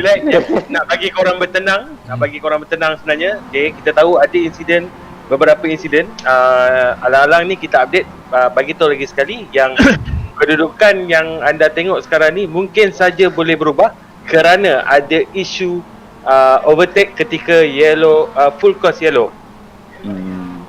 Jadi kita akan ambil action sikit benda tu. Nanti apa-apa kita akan update. Paduka, bukan setakat overtake masa yellow, menyondol masa yellow, tak nak break. Ya betul. Ada dan kita ada dengar juga. Dan kita ada dengar juga perbualan mana, bro, jalan dulu, tak apa, nanti bagi laluan. So okey, benda ni kita akan jelaskan juga. Mungkin ada salah faham ataupun mungkin tak cukup besar. Kita minta maaf kekurangan marshal pada hari ini untuk kibarkan bendera. So kita akan update nanti.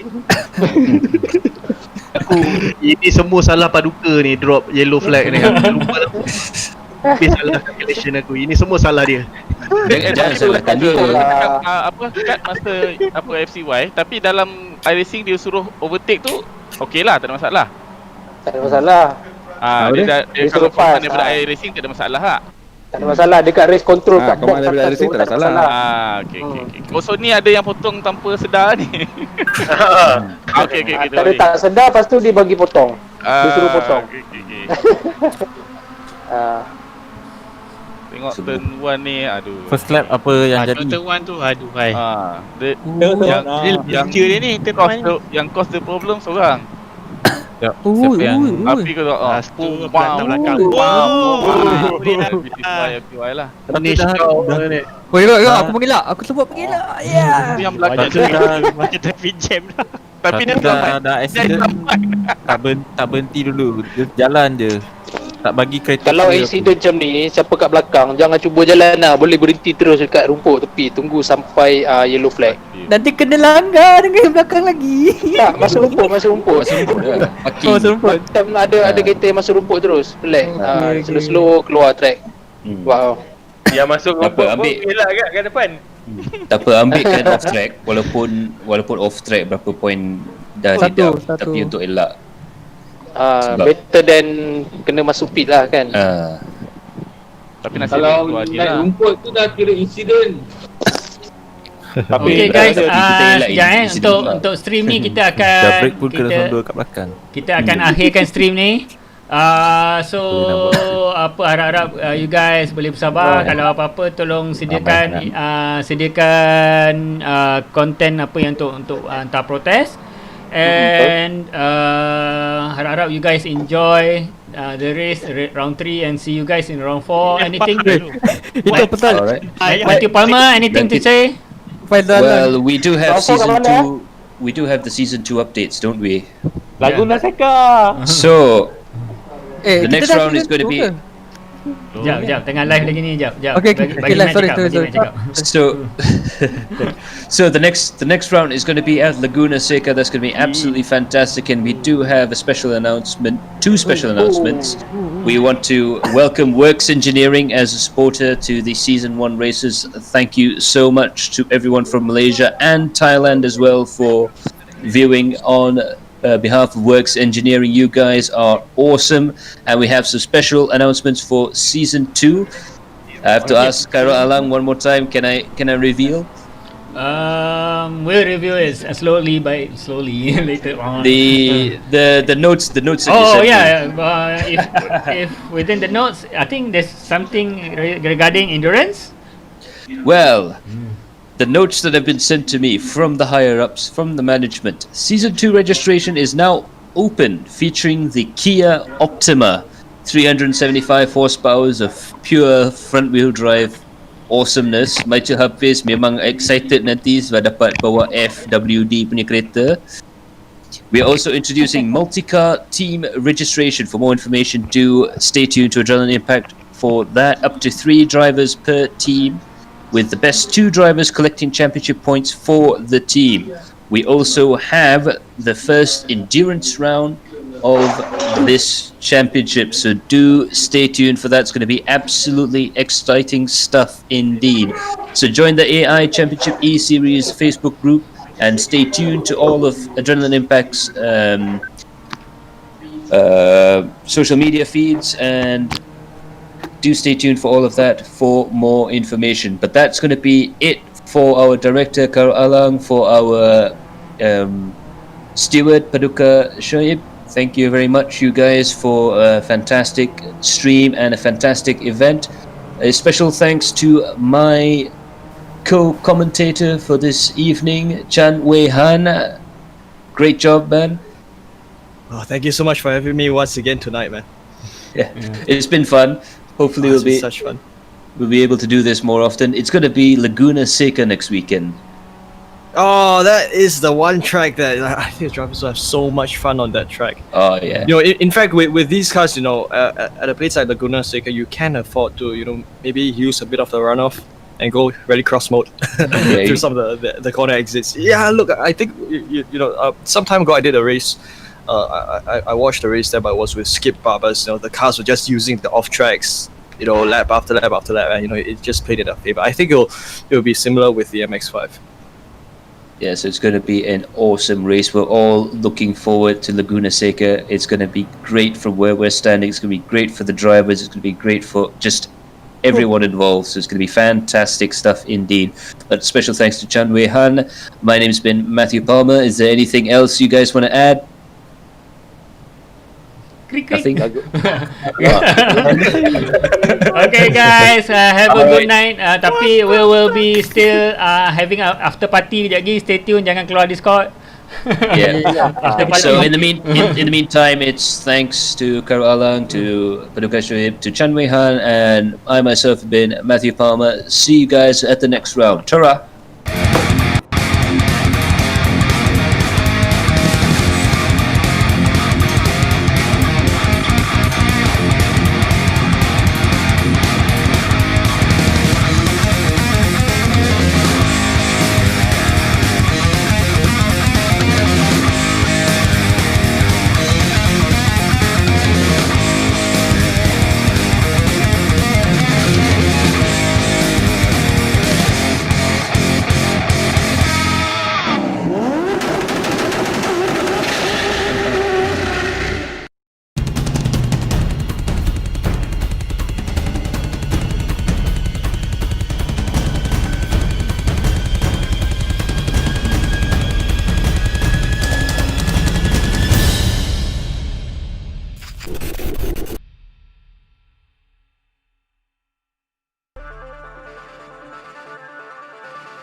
Hi, I'm Matt from Interformula, and welcome to our Research and Development Centre. We do all forms of research and development, all the way from designing and developing our own race cars to simulators to running cars in racing series and rallying all over the world. We also do a lot in the Asian Classic Car Championship, so do look out for us. For any information, do contact us with the number down below.